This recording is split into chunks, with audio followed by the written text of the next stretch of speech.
মন নিয়ে কিছু কথা বলার ছিল আমার। আসলে মন এত নরম, কখন যে খারাপ হয়ে যায় আর কখন যে ভালো হয় এটা বলা বেশ দুরূহ কাজ, মুশকিল কাজ। আমি সবসময় মন খুলে কথা বলতে পারি না। আসলে ভ্রমণ করি আসলে, যে ঘরের বাইরে গেলেই যে ভ্রমণ হয় তা তো না। খুব কাছে ২-১ হাত দূরে কোনো মানুষ যদি থাকে তো মানুষের হৃদয়ে ভ্রমণ করতে আমার বেশি পছন্দ। তো মানুষের হৃদয়ে যখন ভ্রমণ করি তখন আমি আমার মতো করে হৃদয়ের ভিতরের ভাষা, স্পন্দন সেগুলো আমি উপলব্ধি করার চেষ্টা করি, বোঝার চেষ্টা করি এবং সবচেয়ে বড় কথা ভালোবাসার চেষ্টা করি। ভালোবাসার সময় খুব কম। সময় এত দ্রুত চলে যাচ্ছে, চলে কোথায় যাচ্ছে এবং কি নিয়ে যাচ্ছে সেটা হলো প্রশ্ন। সময় আমাদের আবেগ, অনুভূতি, ভালোবাসা এবং এই যে দুপুরে কোকিল ডাকা অথবা ভোরবেলায় মনে করেন আমাদের দোয়েলের শীষ এবং না রানী এবং রাজাদের যে ভালোবাসা, সেই ভালোবাসাগুলো বুকে নিয়ে চলে যাচ্ছে এবং সেটা অতীত হয়ে যাচ্ছে। আর এই যে ভালোবাসাময়, স্মৃতিময় যে ডায়েরিটা, সেটা জমা রাখছে সময়ের সেলফে। সে এখন আমরা কথা বলছি, এখন জার্মান সময় ৪টা ১৯ বাজে বিকাল। এখন থেকে মনে করেন ২ ঘন্টা পরে আমরা যে এখন কথা বলবো, সেই কথাগুলো অতীত হয়ে যাবে। কারণ আমাদের ১.৫ ঘন্টার অনুষ্ঠান তো। তো অতীত হয়ে কোথায় যাবে? আমাদের এই যে কবিতাময় ভালোবাসা, এগুলো ডায়েরিবদ্ধ হয়ে চলে যাবে সময়ের সেলফে। তখন আমাদের অনাগত সময়, অর্থাৎ আমাদের ভবিষ্যৎ হলো অপার সম্ভাবনার, আর অতীত হলো প্রচন্ড ভালোবাসার স্মৃতিময়, আর বর্তমান হলো প্রচন্ড ব্যস্ততার, যেখানে ভালোবাসার একমাত্র অবসর, এ বাদে আর কিছু নেই। তো কবিতায় আমরা প্রেম বিলাতে এসেছি, কবিতায় আমরা ভালোবাসতে এসেছি। তো আজকে কবিকণ্ঠে কবিতা পাঠের যে তৃতীয় পর্ব, এই তৃতীয় পর্বে প্রিয় কবিতারা সাহিত্য পরিষদের বিভিন্ন জেলার সদস্যরা আমাদের সাথে উপস্থিত রয়েছেন। কবি মাহমুদ জুয়েল রয়েছেন, রফিকুল্লাহ রয়েছেন, সৈয়দা সালিহা ফেরদৌস রয়েছেন, সাথে রাধা রায় আছে এবং আছে প্রিয় কবিতারা সাহিত্য পরিষদ হবিগঞ্জের সদস্য মনিকা বিশ্বাস।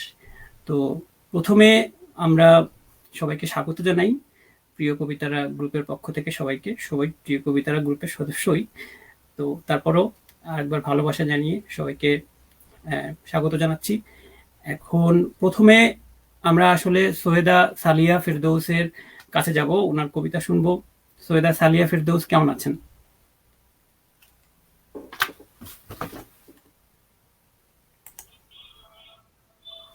আচ্ছা, আম, কেমন কেমন চলছে লেখালেখির দিনকাল?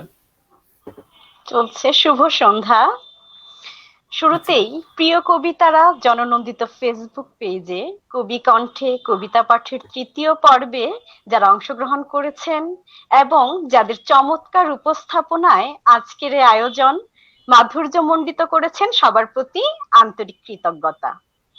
আমাকে কবিদের আসরে, আমার প্রিয় কবিতার আসরে আমন্ত্রিত করায় বিশেষ ধন্যবাদ জানাচ্ছি এবং বেশ ভালো আছি, বেশ ভালো আছি। বাহ। আমরা আর আপনার লেখালেখি কাছে কবিতা শুনতে চাই। কোন কবিতাটা শুনবো প্রথমে আজকে? প্রথমে, আচ্ছা একটু বলে নেই, আমরা কবিতায় প্রেম বিলাতে এসেছি, তবু কখনো কখনো প্রেম নিবেদনে আমরা হই দ্বিধান্বিত। প্রত্যাশার প্রাপ্তির বুনটে কোথায় যেন একটু ফাঁক রয়ে যায়, তাই না? ভালোবাসা উন্মুখ হৃদয় আমাকে সমর্পিত, অথচ আমি সেই ভালোবাসা লুফে নিতে পারছি না। কোথায় যেন একটা সংশয়। শুরুতেই আবৃত্তির চেষ্টা করছি এমনই একটি আবহে স্বরচিত কবিতা, শিরোনাম ফিরে যাও। শুরু করছি। জানো তো পূজারি, বড় অসময়ে তুমি এলে, অর্ঘ্য নিয়ে আরতি সাজিয়ে। আমি যে মণ্ডপ ছেড়েছি চৈত্রের শেষ বিকেলে। পূজারি, তুমি ফিরে যাও। এই যে আমি তোমার চোখে দেবী হলাম, সুন্দরের সব উপমা হলাম। অনিন্দ সুন্দর এক হৃদয় মাধুরী ছড়িয়ে প্রণয়ের প্রতিমা হলাম। জানো তো, আমারও ব্যর্থতার গল্প আছে। আমিও হেরে বসে আছি, ব্যর্থ সপেছি আরতির থালা কোন এক দেবতার পদমূলে। জানো তো, অপ্রাপ্তির হাহাকারে কোন কোন চাঁদনি পশর রাতে আমারও চোখ রক্ত জবার মতো ফুলে ফেপে ওঠে। জানো তো, তোমার আগ্রাসী মনোযোগে বিনির্মিত আমার ভাস্কর্য, তোমার নৈপুণ্য আমায় বিস্মিত করেছে। আমি বিমোহিত, তোমার সৌন্দর্য আকণ্ঠ স্বীকার্য। মায়া জন্মেছে তোমার জন্য, ভুল বুঝো না, ওটা মোহ নয়, প্রেম তো নয়। কোন এক মন ভাঙা দ্বীপে কবেই হয়েছে আমার নোঙর। তোমাকে দেবার মতো কিছু নেই আর। ভেবো না তুচ্ছ হয়ে গেলে, ভেবো না নিঃস্ব হয়ে গেলে। আমার যেমন পরাজয়ের গল্প আছে, আমি যার জন্য হেরে গেলাম, তার হেরে যাওয়ার গল্পটা আরো কঠিন। তার চোখেও না পাওয়ার বেদনা, তারও নিঃশ্বাসে হাহাকার, তারও কণ্ঠে ফিরে পাওয়ার আরতি। সে নিজেকে বিসর্জন দিয়ে অর্জন করেছে প্রেম নয়, প্রীতি নয়, প্রতারণা। আমি, তুমি, সে, আমরা সবাই হেরে যাওয়ার গল্প দিয়ে আমাদের প্রাপ্তিকে গাঢ় করি। মিথ্যে প্রলোভনে মারিও না ভুল পথ, বাড়িও না স্মৃতির দাগ। পূজারি, তুমি ফিরে যাও। ধন্যবাদ। বাহ, কি বলবো, যে এতক্ষণ একটা অন্য জগতে ছিলাম। কবিদের কণ্ঠে কবিতা পাঠ শুনতে শুনতে আমরা অভ্যস্ত, কিন্তু আজকে আবৃত্তিকার সৈয়দা সালিহা ফেরদৌসকে পেয়ে আমরা আরো বেশি উদ্বেলিত। সাধারণত আমরা তো কবিতা ধন্যবাদ। পড়ি, আবৃত্তি করলেন, সেটা একটা অন্যরকম আবেশ পড়ে গেলাম। খুবই চমৎকার, খুবই চমৎকার লিখেছেন। এটা কবে লেখা কবিতাটা? কবিতাটা রচনাকাল সম্ভবত গত বছরের ফেব্রুয়ারিতে। আচ্ছা, আপনার কি কবিতার বই গত বের বছর, হয়েছে ইতিমধ্যে? হ্যাঁ, কবিতার বই বের হয়েছে। 2010-এর বই মেলায় প্রথম একক গ্রন্থ বের হয়। কবিতার কাব্যগ্রন্থ হচ্ছে অনুভবে ছুঁয়েছে মন। আর যৌথ প্রকাশ রয়েছে 4টি। এই আচ্ছা মুহূর্তে একটি হাতের কাছে আছে, কষ্টের পাথর ঘষে ভালোবাসার মশাল জ্বালাই। আচ্ছা, এটা কি যৌথ কাব্যগ্রন্থ? যৌথ কাব্যগ্রন্থ।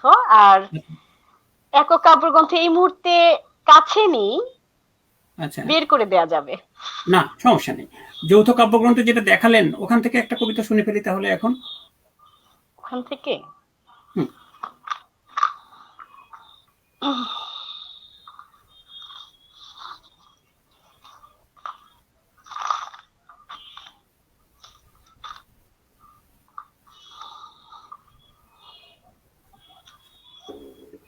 এখন যে কবিতাটি আবৃত্তি করতে চাচ্ছি, আবৃত্তি করার চেষ্টা করছি, এই কবিতাটির থিম মূলত আমাদের চারপাশে ঘটে যাওয়া যে নানাবিধ মানবিক বিপর্যয়, স্পর্শকাতর কিছু ঘটনা, এবং কিছু ঘটনা থাকে যে আমাদের বেদনাবোধ হৃদয় সিক্ত করে।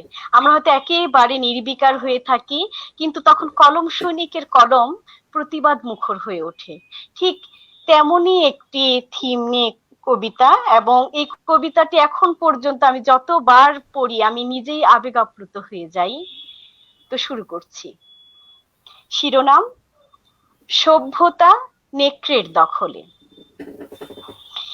ড্রাকুলা মুখ গুটি কয়েক নেকড়ের উদ্ধত নখরে লোকালয়ের জনস্রোতে দেখেছি ছুটে যেতে নির্বিকার। ওরা সংখ্যায় নগণ্য, অথচ কি দুর্দান্ত প্রতাপ ওদের। গো বেচারা বিশ্বজিৎ ওদের শিকার। আমরা এতগুলো পুরুষত্বহীন পুরুষ আর কিছু বিকলাঙ্গ মানুষ ভয়ার্ত চোখে চেয়ে দেখি নেকড়ের ধারালো নখরে ছোটে নিরীহ রক্তের ফিনকি। বাঁচার তীব্র তাড়নায় বেচারা বিশ্বজিৎ অক্ষম জনস্রোতের ভিড় ঠেলে ছুটে যায় এক ঘর ছাড়া বারান্দায়। হেরে যাওয়া নিয়তির ফেনাইতো লাল মদে ভেসে যায় তার শরীর। এত সব সুরম্য অট্টালিকায় নেই কি একটি ছোট ঘর বিশ্বজিতের নিরাপদ আশ্রয়ের? তবে কি সব ওই গুটি কয়েক নেকড়ের দখলে? বিশ্বজিৎ শব্দের মানে কি তবে গিয়েছে বদলে? না, বিজিত বিবেক অনুভূতিকে নাড়িয়েছে। মেরুদণ্ডহীন সভ্য বিশ্বজিৎ বিশ্ব দেখেছে মেরুদণ্ডহীন সভ্য আমাদের ধিক্কৃত পরাজয়। হয়তো মরেই গেছো বেঁচে। সভ্যতাকে আজ ভীষণ ভয়, ভীষণ ভয়। ধন্যবাদ। বাহ, খুবই অসাধারণ আবৃত্তি আপনার। কবিতাটা যতবার পড়ি আমি নিজে আবেগ আপ্লুত হয়ে যাই। প্রতিবাদের এবং কবিতা। ঘটনাটা আজ এখন পর্যন্ত মানে সেই যে ভিডিও ফুটেজ গুলো মনে হয় যে আমি আমার চোখের সামনে দেখতে পাচ্ছি। বিশ্বজিৎ দৌড়াচ্ছে অনেকগুলো লোকের মধ্যে, আর কিছু নেকড়ে, তাদেরকে আমার মানুষ বলতে দ্বিধা, তাদেরকে আমি মানুষ বলতে পারি না, কিছু নেকড়ে বিশ্বজিৎকে করার জন্য খড়গ হাতে উদ্ধত। সত্যি আমাদের এই মানবিক স্খলন গুলো আমাকে নির্বাক করে দেয়। এখনো ভেতরটা যেন নাড়িয়ে যায় আমার। আমি এখনো এত ধন্যবাদ। কষ্ট পেয়েছিলাম যে ভিডিওটা দেখার সাহস অর্জন করিনি। আমি আসলে একজন প্রেমিক মানুষ, তো প্রেমের ভাগ এত বেশি হয়ে গেছে যে কোনো দুঃখ নিতে পারি না। এখন ওই যে ওটা তো বললাম আসলে না, বিরহের এখনো, দুঃখ না, হ্যাঁ, ওটা এমন এখনো একটা ভিডিওটা জায়গায় আঘাত করে মানুষকে, ওটা দেখার মতো মানে সে শক্তি অর্জন করতে পারেনি। তবে আপনার সত্যি। কবিতায় যে প্রতিবাদ ছিল, সেই প্রতিবাদ সবাইকে নাড়া দেবে, আমি এটা মনে করি। এই বইটা কবে বের হয়েছিল? এই বইটার প্রকাশকাল হচ্ছে সেপ্টেম্বর 2013। সেপ্টেম্বর 2013। বাহ। সেপ্টেম্বর তার মানে হচ্ছে 2013। বই মেলায় বের হয়নি, তাই তো? না, এটা বই মেলায় বের হয়নি, এটা ছায়ানীর আচ্ছা। প্রকাশনীর একটি প্রকাশনা বিভাগের একটি আচ্ছা। কাব্যগ্রন্থ। ওকে। এটা বই মেলায় বের হয়নি। ওকে। আচ্ছা, এখন আর একটা কবিতা শুনতে চাই আপনার কণ্ঠে। এখন কোন কবিতাটা শুনবো? আর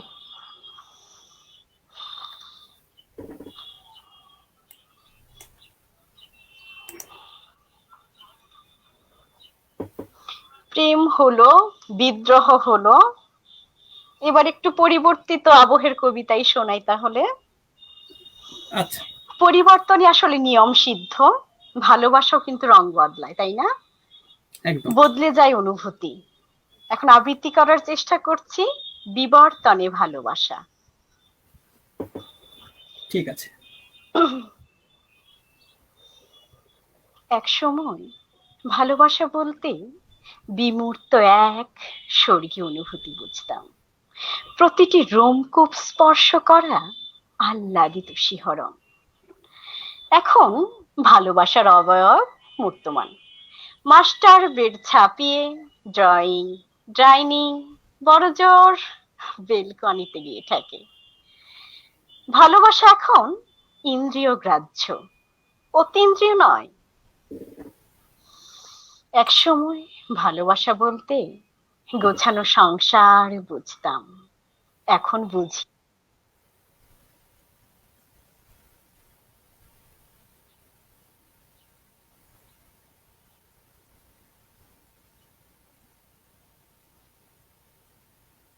আহ, মনে হয় সংযোগে সমস্যা হচ্ছে।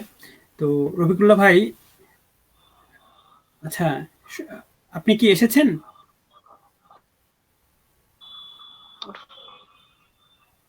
রফিকুল্লাহ ভাই মাইকটা অন করেন। তাহলে আপু আবার শুরু করেন, বলেন আবার। শুরু করব? হ্যাঁ হ্যাঁ, আবার বলেন। মাঝখানে সংযোগ বিচ্ছিন্ন ছিল, তো আপনি শুরু করেন। তো প্রথম থেকে শুরু করি। হ্যাঁ হ্যাঁ একদম। হ্যাঁ। হুম। বিবর্তনে ভালোবাসা আবৃত্তি করার চেষ্টা করছি। এক সময় ভালোবাসা বলতে বিমূর্ত এক স্বর্গীয় অনুভূতি বুঝতাম। প্রতিটি রোমকূপ স্পর্শ করা আহ্লাদিত শিহরণ। এখন ভালোবাসার অবয়ব মূর্তমান। মাস্টার বেড ছাপিয়ে ড্রয়িং, ডাইনিং, বড়জোর বেলকনিতে গিয়ে থাকে। ভালোবাসা এখন ইন্দ্রিয় গ্রাহ্য, অতীন্দ্রিয় নয়। এক সময় ভালোবাসা বলতে গোছানো সংসার বুঝতাম, এখন বুঝি গোছানো ঘর। এক সময় ঝুম বৃষ্টিতে হুড়তোলা রিকশায় বাঁধতাম ছোট্ট নিচ। আর এখন অনুভূতিগুলো আটকে গেছে ইন্টেরিয়র ডিজাইনে। নিপুণ শাড়ির ভাঁজে রেশমি চুড়ির রিনি ঝিনি, খোপায় বেলি ফুল আর কপালে লাল টিপের সূর্য। পূর্ণাঙ্গ মনে হতো নিজেকে, নক্ষত্রের মতো জল জলে বিস্ময়ে প্রসারিত তোমার চোখের তারায়। আর এখন এক রাস অপূর্ণতা নিয়ে মূল্যহীন আমি হিসেব কষি। দামি শাড়ি আর গহনায় আমার স্ট্যাটাসের মূল্যমান। একসময় ভালোবাসা বলতে বুঝতাম দক্ষিণ হাওয়ায় আমার এলো চুল, তোমার মুখে লেপ্টে থাকা তোমার কপট বিরক্তি। এখন ভালোবাসা মানে এয়ার কন্ডিশনারের শীতলতা, অনুভূতির মতোই নিষ্প্রভ, শীতল, রেশমি সুখ। বন্ধ হলে উষ্ণতার হাঁসফাঁস, গাত্রদাহের বিরক্তি। এক সময় ভালোবাসা বলতে সুখ বুঝতাম, এখন বুঝি স্বাচ্ছন্দ্য। এক সময় প্রাসাদ সম স্বর্গীয় সুখ খুঁজতাম, এখন খুঁজি স্বর্গ সমপ্রাসাদ। এক সময় ভালোবাসা বলতে বুঝতাম তুমি আর আমি, এখন ভালোবাসা মানে আমরা, শুধু তুমিটা নেই। কখনো কখনো মন খারাপের একলা প্রহরে শীষ দেয় তুমি নামে সেই হারিয়ে যাওয়া ভালোবাসা, অথবা অনুভূতির বিবর্তন। বাহ, ধন্যবাদ। চমৎকার। আমরা সৈয়দা সালিয়া ফেরদৌসের কাছ থেকে 3টা কবিতা শুনলাম পরপর, প্রেম, দুহ, এবং হ্যাঁ, এরপরে শুনলাম হচ্ছে পরিবর্তনের কবিতা, আসলে বাস্তবতার কবিতা বলবো আমি, যে কিভাবে ভালোবাসা চোখের সামনে হারিয়ে যায়, সেই ভালোবাসার মৃতদেহ নিয়ে আমাদের বেঁচে থাকতে হয়। রফিকুল্লাহ ভাই কিছু বলবেন এই হ্যাঁ, কবিতাটি মানে নিয়ে? একটু বলুন। আমি লোক সামলাতে পারছি না যে এই মানুষটা, আমি মানুষটা বলি। হ্যাঁ, তখন আমার খুব ভালো লাগে, তখন মানুষটা বলি আমি। তখন তাকে মেয়ে মনে হয় না বা পুরুষ মনে হয় না, ব্যক্তিত্বের একটা বহিঃপ্রকাশ ঘটে এই মানুষটার মধ্যে। সে ব্যক্তিত্বের বহিঃপ্রকাশ ঘটেছে তার কথায়, তার চিন্তায়, চেতনায়, তার মননে। সে তার মানে তার তীক্ষ্ণ দৃষ্টি সব প্রতিটা জায়গাতে, শুধুমাত্র যে প্রেমে তা নয়, সংসারে তা নয়, ঘরে তা না, বাহিরে, রাজনীতিতে, অর্থনীতিতে, প্রত্যেকটা জায়গায় তার যে খুব সূক্ষ্ম দৃষ্টি রয়েছে, সেটার বহিঃপ্রকাশ ঘটেছে তার 3টি কবিতায়। অসাধারণ অসাধারণ, মানে সচেতন একজন মানুষ, সচেতন মানুষ, পরিপূর্ণ একজন। অনেক ধন্যবাদ রফিকুল্লাহ ভাই। আপনার কাছে আবারও আসবো। আমি একটু কমেন্ট গুলো পড়ে নিই, অনেকেই আমাদের সাথে আছে। মানব বিশ্বাস, তানিয়া হাসান সহ আরো অনেকেই আমাদের সাথে আছেন, আমাদের লাইভ দেখছেন আজকে কবিকণ্ঠে কবিতা পাঠের 3য় পর্ব। রিজওয়ান তানজিম বলেছেন ভালোবাসা রইল সবার জন্য। এরপরে তানিয়া হাসান সুন্দর বললেন, দাদা অনেক ভালোবাসা, আপনাকে ভালোবাসা জানাই। কবি উৎপল অভি লিখেছে কবিতার জয় হোক, কবিতার জয় হোক অভি, সাথেই থাকো। রিপ্লু চৌধুরী দোদ আমাদের নিয়মিত, একদম নিয়মিত কবি, জয় হোক কবিতার, জয় হোক প্রিয় কবিতারা পরিবারের। আচ্ছা, সৈয়দ সালিয়া ফেরদৌসের কবিতাকে খুব কমপ্লিমেন্ট করেছেন তানিয়া হাসান, লিখেছেন বা আপু এছাড়া সুন্দর আবৃত্তি তো আরো অনেকেই বলেছেন। তামান্না বিনতে রহমান বলেছেন ভালো হচ্ছে। রূপাচন্দা লিখেছেন আপু সুন্দর হয়েছে। রূপাচন্দা অনেক ধন্যবাদ। রূপাচন্দা আমাদের গ্রুপের একজন পরিচালক, অ্যাডমিন ছিলেন অনেকদিন ধরে, সে আছে আমাদের সাথে। বিশ্বজিৎ পাছার খুব সুন্দর কাকু, অনেক ধন্যবাদ বিশ্বজিৎ, আমাদের গ্রামের ছেলে। হুম। এছাড়া বৃষ্টি ঝরা বিপ্লব আমাদেরকে দেখছে। তো আপনারা যারা এখনো দেখা শুরু করেননি তারা চলে আসুন, কবিতায় কিছুক্ষণ কাটুক। এখন ধন্যবাদ সৈয়দ সালিয়া ফেরদৌস, আপনি আমাদের সাথেই থাকুন, আপনার কাছে আবারও ফিরে আসবো। আম, আলাপচারিতা হবে। এখন আমরা রাধা রাই এবং রফিকুল্লাহ ভাইয়ের কাছে চলে যাচ্ছি। আম, তো এখন আমরা রাধা রাই এবং রফিকুল্লাহ ভাইয়ের আলাপচারিতা রাধারাই শুনবো। রাধারাই রাধারাই রাধারাইকে আগে বলো। হ্যাঁ, রাধা রাই হচ্ছে আহ, প্রিয়াঙ্কা আমি চাই, প্রিয়াঙ্কা রাধারাই। Yes. হ্যাঁ, আমি আমি আমি চাই যে তুমি রফিকুল্লাহ ভাইয়ের সাথে কথা বলো। রফিকুল্লাহ ভাইয়ের কবিতা শুনতে চাও, রফিকুল্লাহ ভাই একটু কবিতা পড়ুক, ঠিক আছে?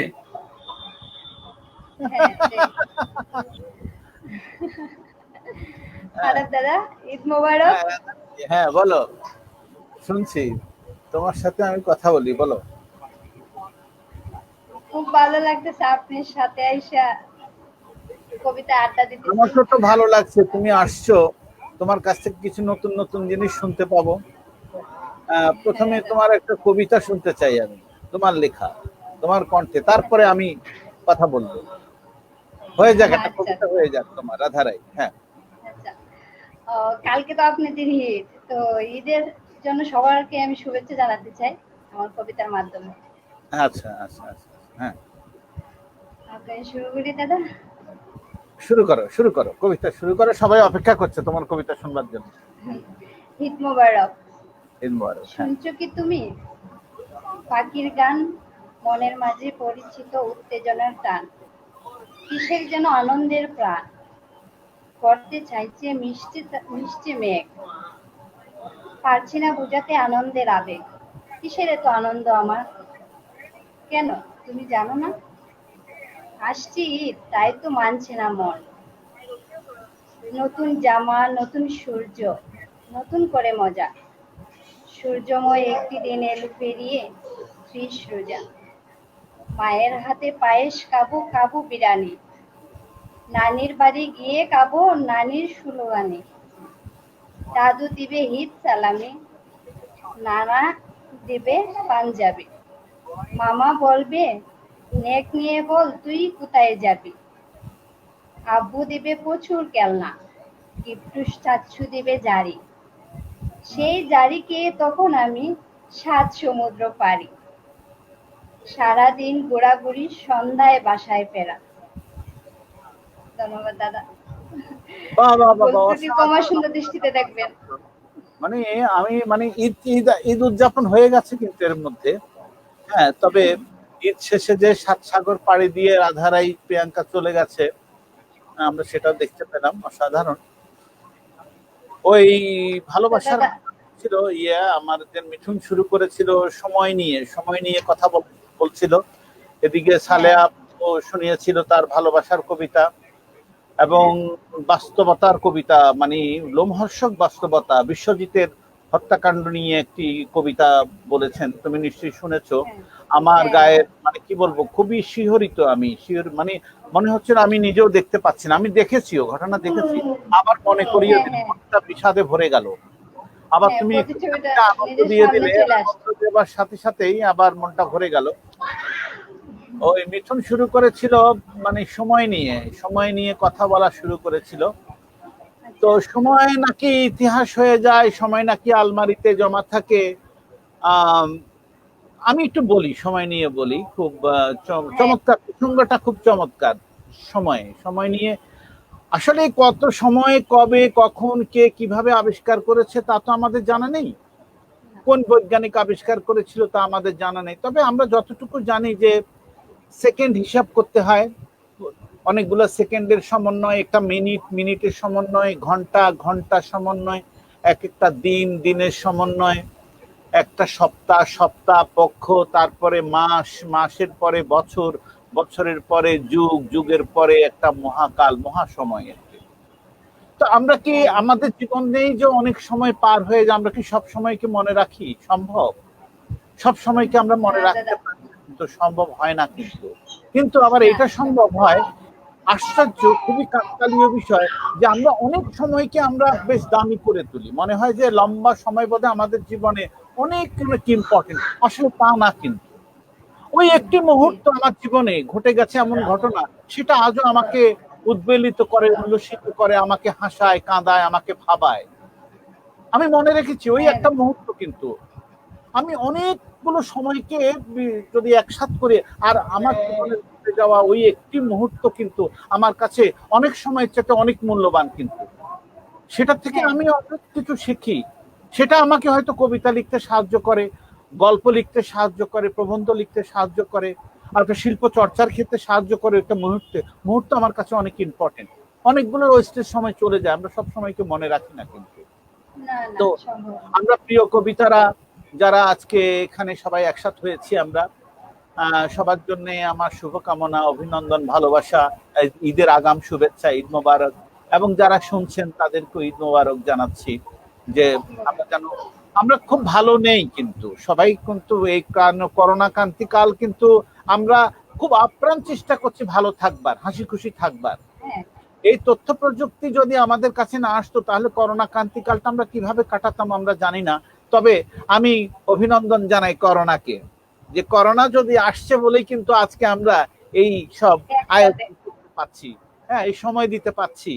হয়তো আমি তোমাকে, তুমি আমাকে, আমরা এইভাবে ভাবে লাইভে এসে, হ্যাঁ, তথ্য প্রযুক্তির ব্যবহারে আমরা সময় দিচ্ছি। যে অনেকে কাজ বন্ধ, সবার কাজ বন্ধ, কেন জানি আমরা এই জায়গাটাই ঢুকে পড়েছি। হ্যাঁ দাদা, অনেক নির্মাণ করতে সাহায্য করেছে, অনেক কিছু বোঝাতে সাহায্য করেছে, শেখাতে সাহায্য করেছে, ভালোবাসতে সাহায্য করেছে। তো এই জায়গাটা আমার কাছে আমি খুব ফিল করি, খুব মজা পাই। আমি করোনাকে ধন্যবাদ জানাই যে করোনা আবার থাকবে না, চলে যাবে, হ্যাঁ, বিদায় নিয়ে চলে যাবে, আমাদের কাছে একটা ইতিহাস হয়ে থাকবে করোনা। তো করোনার কাছ থেকে আমরা অনেক কিছু শিখেছি, আমরা যেন সেই শিক্ষাটা যেন হ্যাঁ আমাদের দাদা, থাকে। আমরা অনেক কিছু জেনেছি, আমরা অনেক কিছু নির্মাণ হয়েছে এই করোনা ক্রান্তিকালের সময়টার মধ্যে। হ্যাঁ, একদম। মিঠুন সমাদ্দার, হ্যাঁ বলো। রবিকুল্লাহ ভাই সাধারণ বললেন আসলে। আপনার প্রত্যেকটা কথাই আসলে হৃদয় ছুঁয়ে যায়। মনে হয় যে স্ক্রিপ্ট দেখে পড়ছেন, কিন্তু আসলে যে অন্তরের ভিতর থেকে উঠে আসা কথা একদম দাগ কাটে। তো রবিকুল্লাহ ভাইয়ের ইতিমধ্যে প্রিয় কবিতার গ্রুপে একটু কবিতা পোস্ট করেছেন, একটা কবিতা খুবই জনপ্রিয় হয়েছিল। সেই কবিতাটা একটু শুনতে চাই। অনেকেই ওটা তো মন্তব্য আমার করেছে কাছে নাই, সেখানে। আমার কালেকশনে নাই ওটা, ওটা আমি জানি।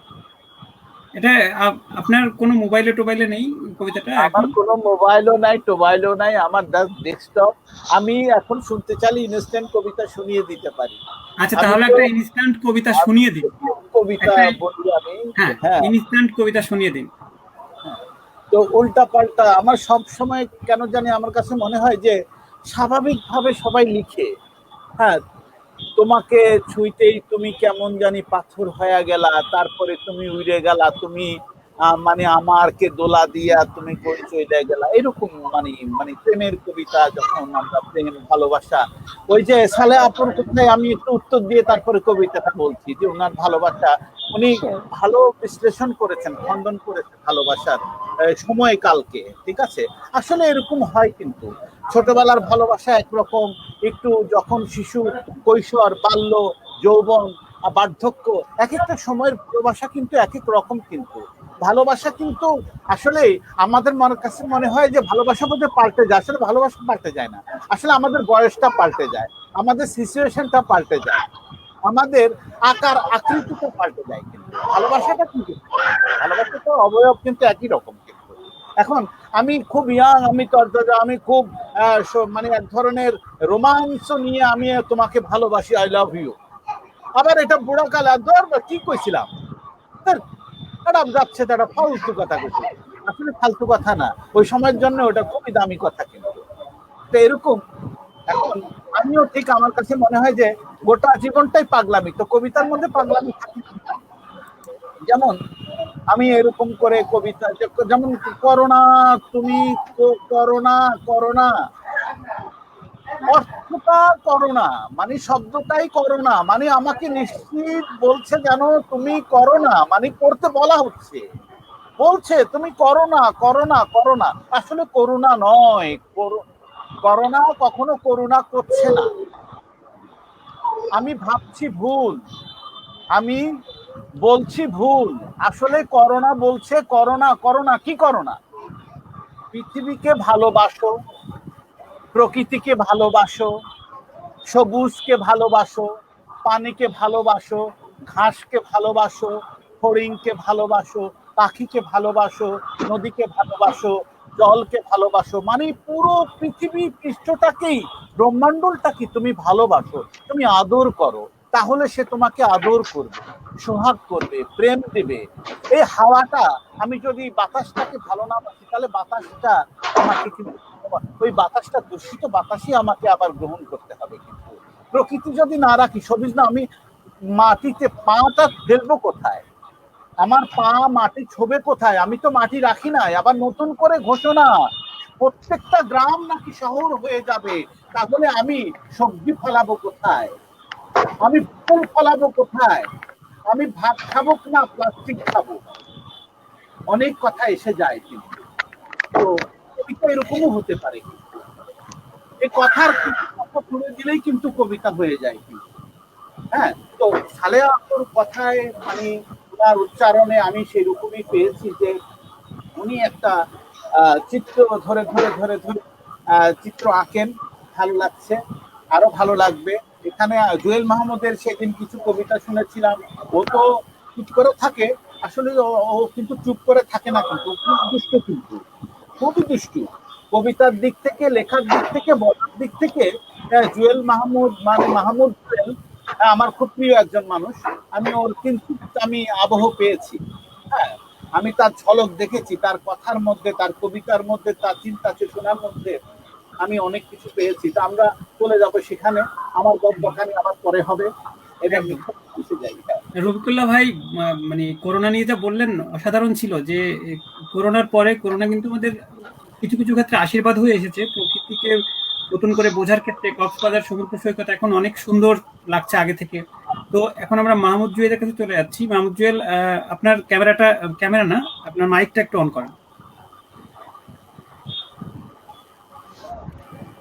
অনেক ধন্যবাদ।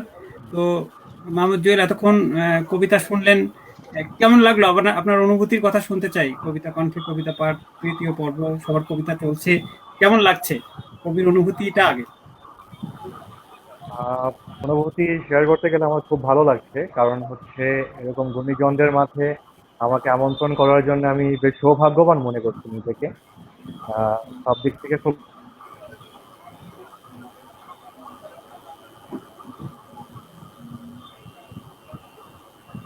নেটওয়ার্কে বোধহয় সমস্যা, আমরা দুঃখিত। যদি এরকম নেট সমস্যা করে তাহলে আমরা রাধার কাছে চলে যাই। সমস্যা করো, অসুবিধা নেই। তুমি কি প্রিয়াঙ্কার রাধা রায়ের কবিতা শুনেছো? রাধা রায়ের আর একটা কবিতা শুনে আসি। রাধা, আর একটা কবিতা পড়ে ফেলো। আরেকটা তুমি কবিতা বলো এখানে। আচ্ছা দাদা, আমরা জুয়েলকে সবাই প্রেম নিয়ে বলতেছে, আমিও একটা প্রেমের কথাই শুনছি। বলো। আচ্ছা, জুয়েল ভাই আসছে, জুয়েল ভাই বলবে নাকি? না না, তুমি বলো। ঠিক আছে, ভিডিও ঠিক আছে, তুমি বলো। আচ্ছা, এই শহরে নতুন করে আর প্রেম আসে না। প্রেম তো নয় সস্তা চায়ের দোকানে বসে চা খাওয়া। এই শহরে নতুন করে আর শরীর খেলায় কেউ মগ্ন হয় না।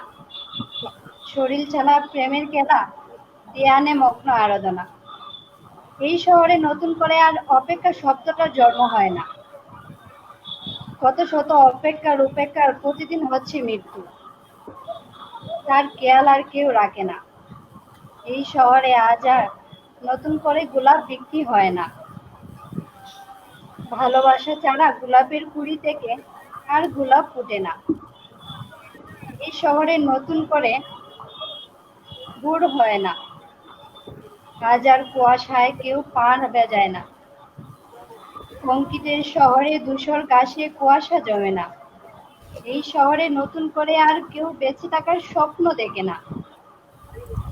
অর্ধমৃত মানুষের শহরে বেঁচে থাকার প্রার্থনা ঈশ্বরের নিকট পৌঁছায় না।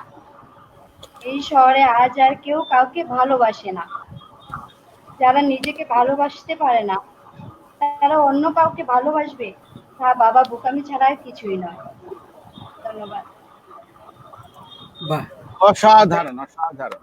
এটা খুবই চমৎকার, খুবই চমৎকার। মানে মানে রাধা বাস্তবতা রায় যে এত চমৎকার কবিতা দেখে মানে এইটা এইটা এইটা তার বড় প্রমাণ।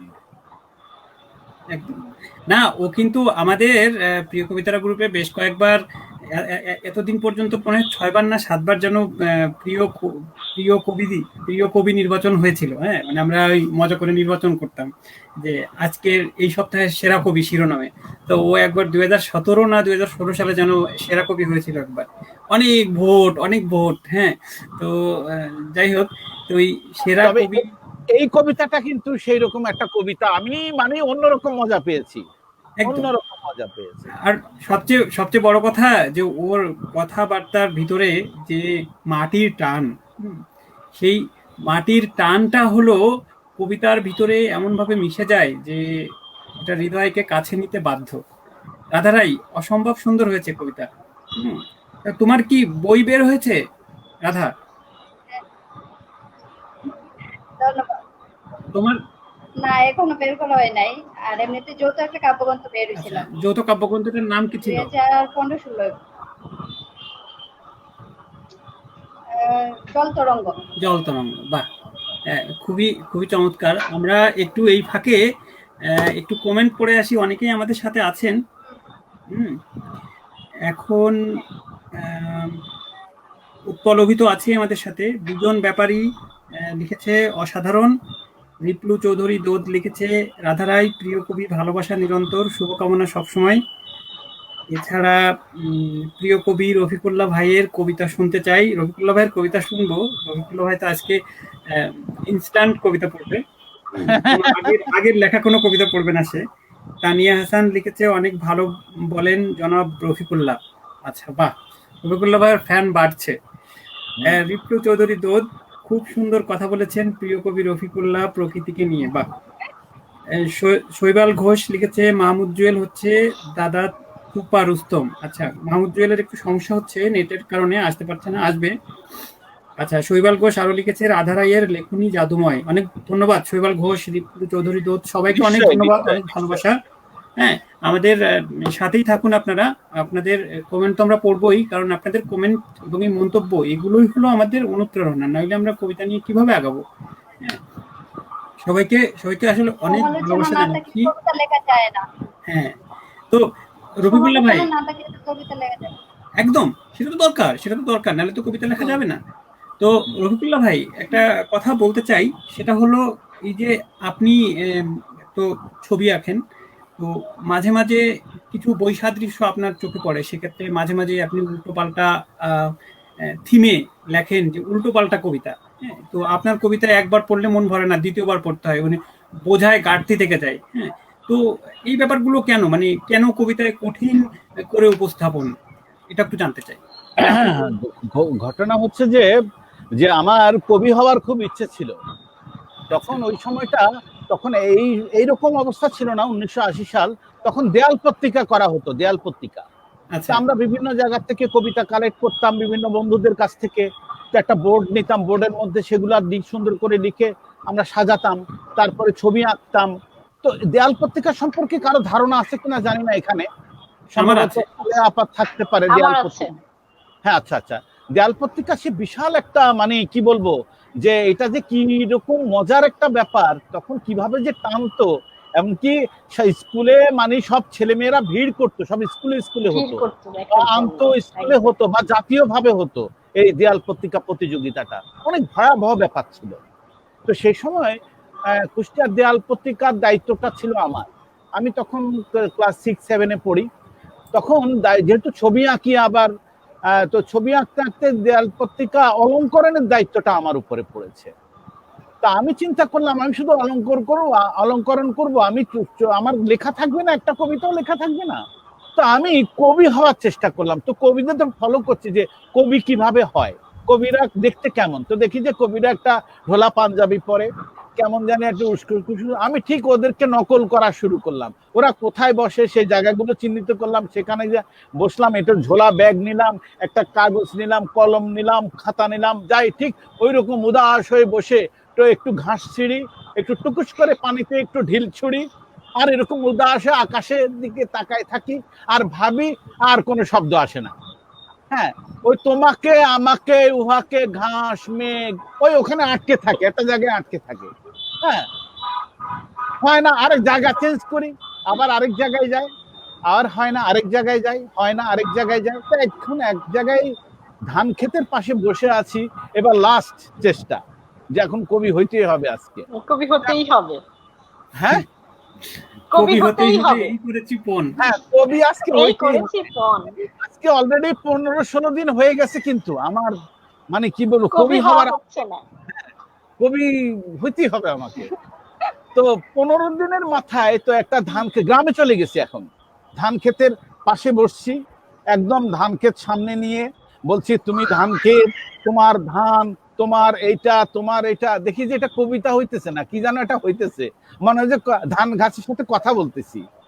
তখন হঠাৎ করে মনে হলো যে আমি তো ছবি আঁকি, তো ছবি আঁকার ভাষায় একটু দেখি চেষ্টা করে, তখন মনে হয়েছে যে ছবিয়ে ভুবনময় এঁকেছে কি বিস্ময়, এই প্রথম একটা লাইন আমার চলে আসলো। ছবিয়ে ভুবনময় এঁকেছে কি বিস্ময়, সাজিয়েছে কত ঢঙে, হলুদে সবুজ রঙে, এ রঙেরই রেখা টানি ডগায় সোনালি ষোলোয়ানি। মানে পুরো ধানের ছড়ার বর্ণনাটা দিলাম, বাস ওখানে আমার কবিতা শেষ, আর এগোয় নেই কবিতা। সেই কবিতা পরে দেয়াল পত্রিকায় দিলাম, স্যার বলে যে তুই কবিতা লিখিস না চুরি করিস। আমি কিছু না, এটা আমার কবিতা এটুক হয় নাকি, আমি কে এটা আচ্ছা ঠিক আছে, এটা পরে বড় করে দেবো না, এটা ধারাবাহিক কবিতা, এই বছর এটুক দেখেন, আগামী বছর আরেকটু আরেকটু আরেকটু হবে, 5 বছর লাগবে বড় হতে।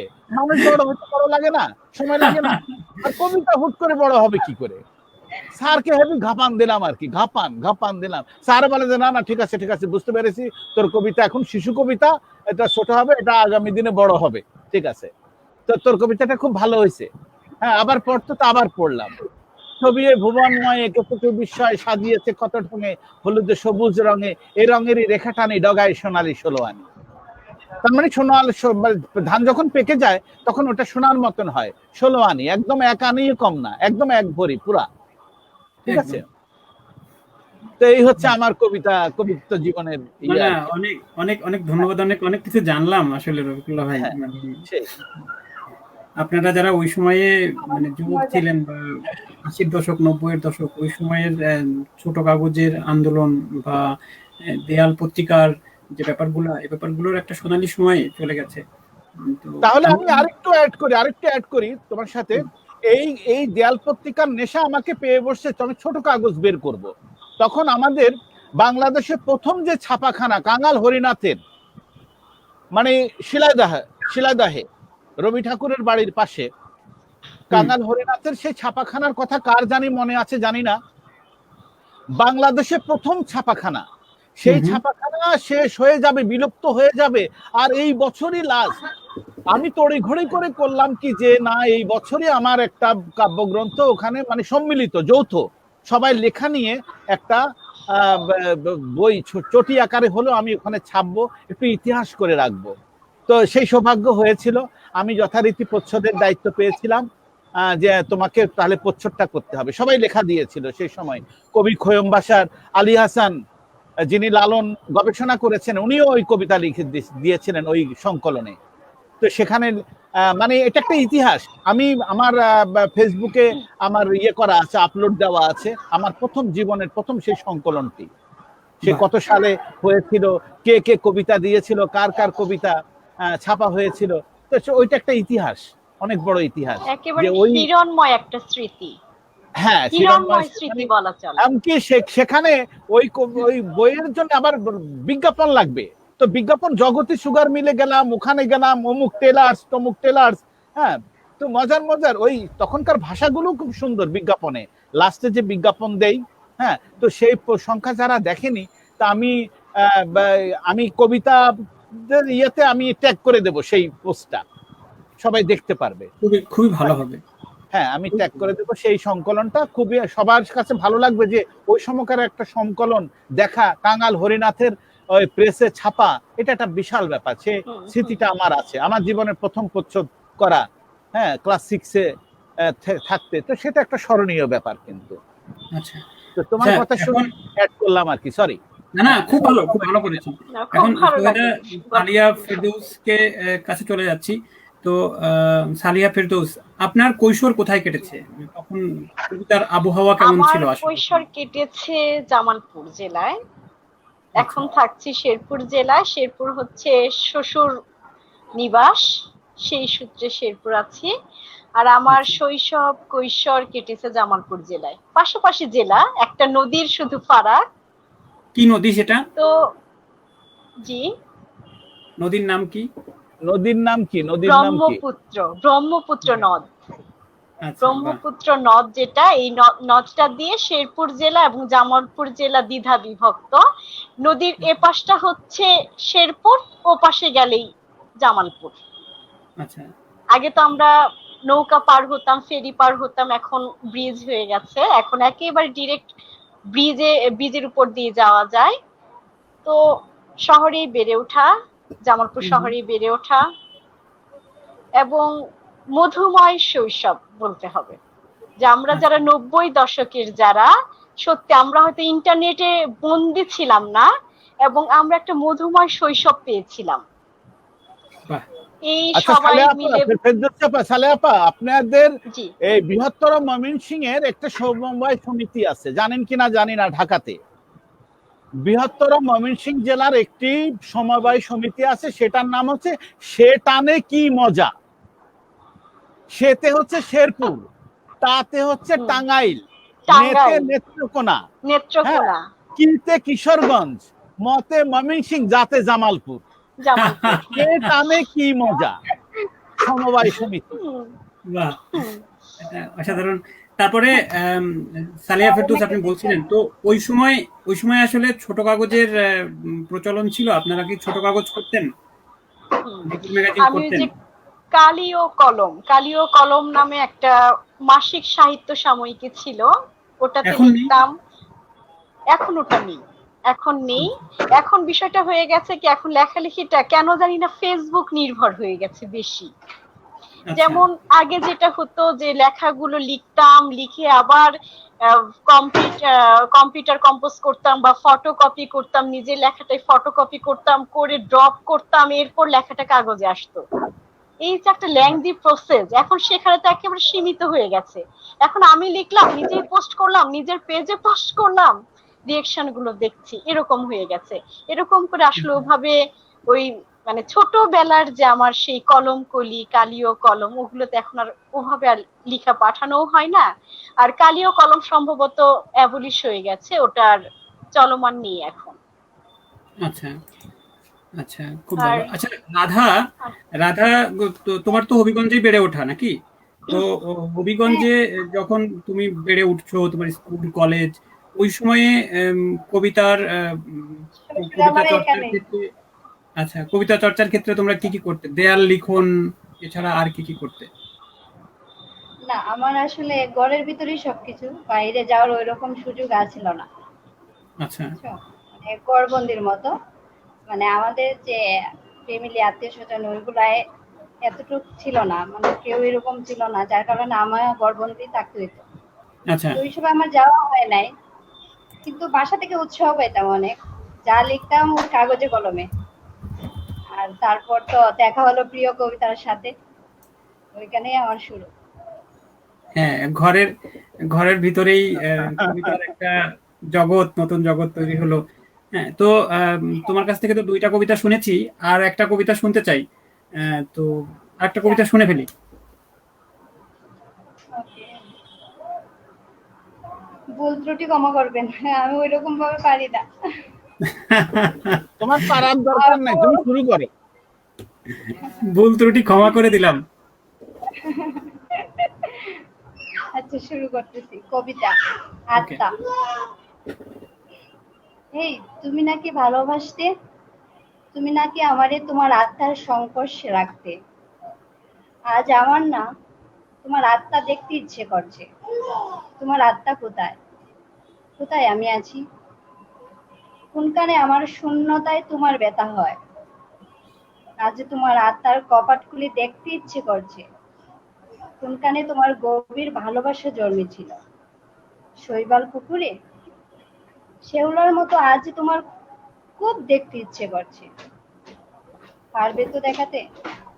নাকি মাঘের শুক্ল বাতাসে শুকনো পাতার মতো উড়ে গেছে তোমার আত্মা, ভুলে গেছে সব কাব্য কবিতা আর নিঃশ্বাসে নিঃশ্বাসে দেওয়া কথা।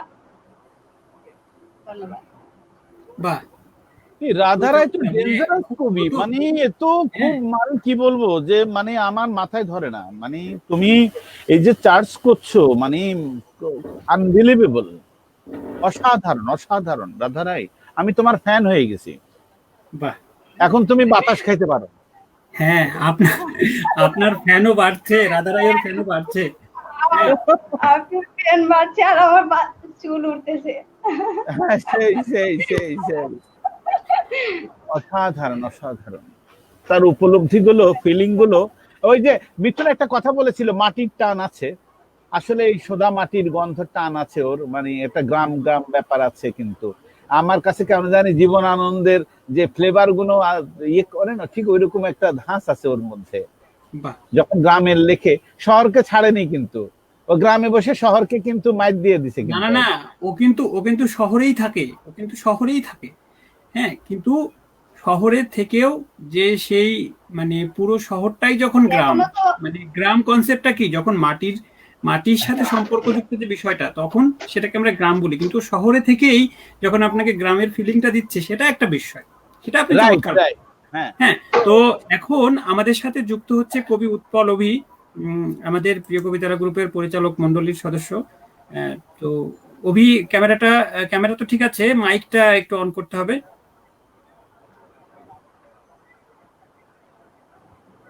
অভি আমাদের সাথে আছে, ওর ইন্টারনেটে মনে হয় সমস্যা হচ্ছে। তো আম, আমাদের পরিচালক মণ্ডলীর সদস্য যারা আছেন, তারা যে কোনো সময় লাইভে চলে আসতে পারেন। একটু আড্ডা দিয়ে গেলেন এসে, সেটা ভালো হয়। আচ্ছা, এখন আমি একটু কমেন্ট পড়ে নিই, কিছু কমেন্ট এসেছে। আচ্ছা, আমি বলি কি, হ্যাঁ, রাধারাই রাধা, কিছু বলতে চাই, হ্যাঁ বলো। রাধা বলো। মিঠুনদার একটা কবিতা শুনতে চাই, কারণ যখন প্রথম কবিতা শুনলাম তখন তো আমি ছিলাম না। আচ্ছা, আমি কমেন্ট গুলো পড়ে নিয়ে তারপরে পড়বে, কবিতা আচ্ছা, পড়বে, হ্যাঁ, হ্যাঁ। আমি কবিতা পড়বো, আমি হ্যাঁ হ্যাঁ, একটু কমেন্ট গুলো পড়ে আসি। আচ্ছা, কোথায় যেন শেষ করেছিলাম এইবার। হ্যাঁ, বিপ্লব কুণ্ডু লিখেছেন, ভালো লাগছে সবকিছু। বিপ্লব কুণ্ডু, অনেক ধন্যবাদ। আমাদের খুলনা বিশ্ববিদ্যালয়ের দীপ্লু চৌধুরী দূত লিখেছেন, সবাইকে শেয়ার করার জন্য বিনীত অনুরোধ জানাচ্ছি। অবশ্যই আপনারা যারা কবিতার মানুষ, তারা আমাদের এই লাইভটা শেয়ার করে সবাইকে কবিতা শোনার সুযোগ করে দিন, সেটা খুবই ভালো হবে। হুম।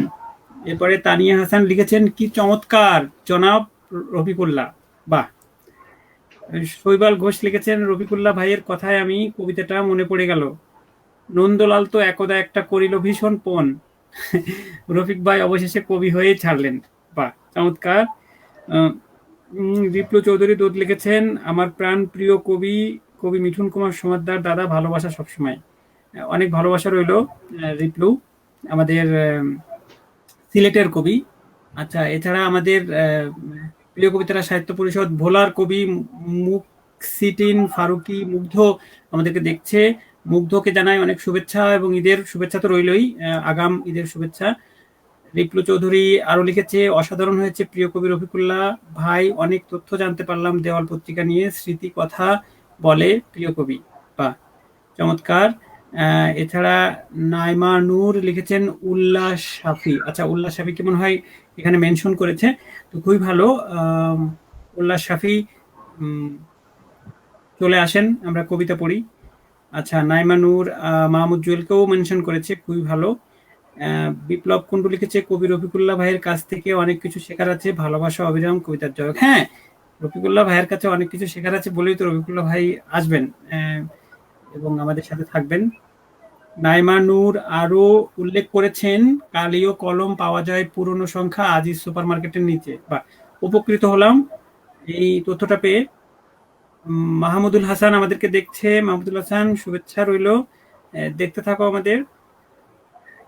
রিপলু চৌধুরী আরো লিখেছে, আমি রফিকুল্লাহ ভাইয়ের ফ্যান হয়ে গেলাম, অনেক সুন্দর কথা বলেছেন প্রিয় কবি, জয় গুরু। বাহ, রফিকুল্লাহ ভাই ফ্যান বাড়ছে, প্রতি ফ্যান প্রতি 500 টাকা।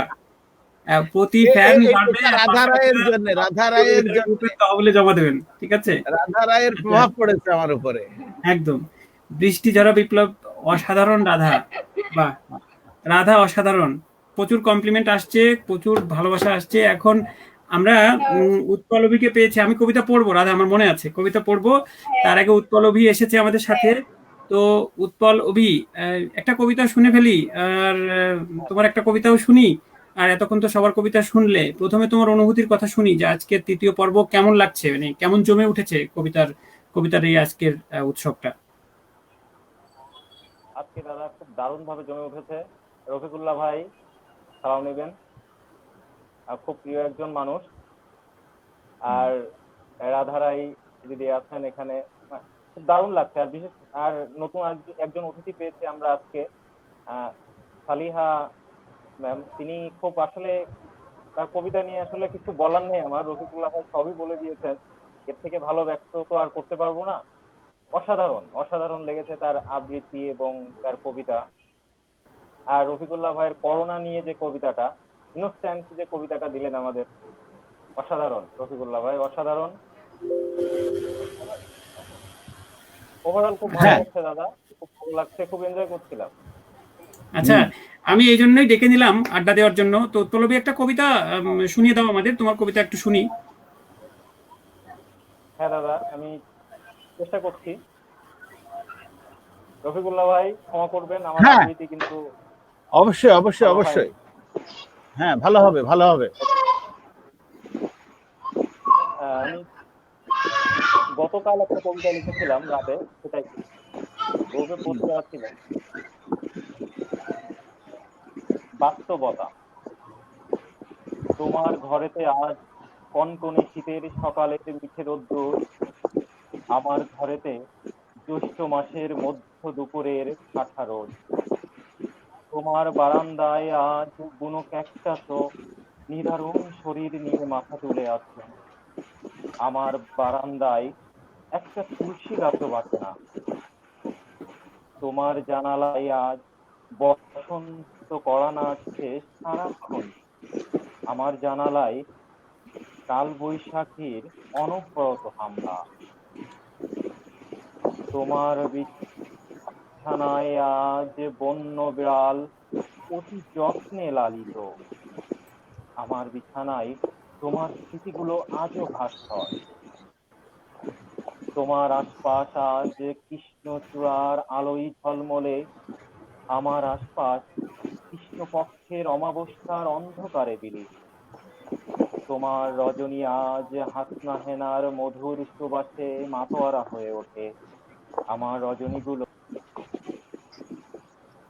আচ্ছা, সংযোগ বিচ্ছিন্ন হয়ে গেছে। আমরা এখন মাহমুদ জুয়েলের কাছে চলে যাচ্ছি আর ইমাম রেদা সোমার কাছে চলে যাচ্ছি। এখন শুনবো মাহমুদ জুয়েলের কবিতা। মাহমুদ জুয়েল, মাইকটা অন করেন প্লিজ। জি দাদা, কেমন আছেন? কেমন আছেন? জি সোমাবু, ভালো আছি। আপনি কেমন আছেন? কবিতা হয়ে যাক প্রথমে। ওই আমরা তো নেট রিস্কের মধ্যে আছি। হ্যাঁ, আমিও একটু প্রবলেমের মধ্যে আছি। কবিতা ঠিক কবিতা। আছে, সবার কাছে ক্ষমা চেয়ে নিচ্ছি আগে, তারপর আমি শুরু করছি। কবিতার শিরোনাম হচ্ছে অলস রোমন্থন। এটা আমার 4 থেকে 5 দিন আগে লেখা। এক ছুটে মাঠ পেরিয়ে কুড়িয়ে আনা কলমি ফুলের সমাধির চিহ্ন মুছে গেছে আমার ছেলেবেলার স্মৃতির মতো। উত্তরের বিলে পানকৌড়ির জলকে হারিয়ে গেছে শিল্পনগরীর অভ্যর্থনার আধিপত্য।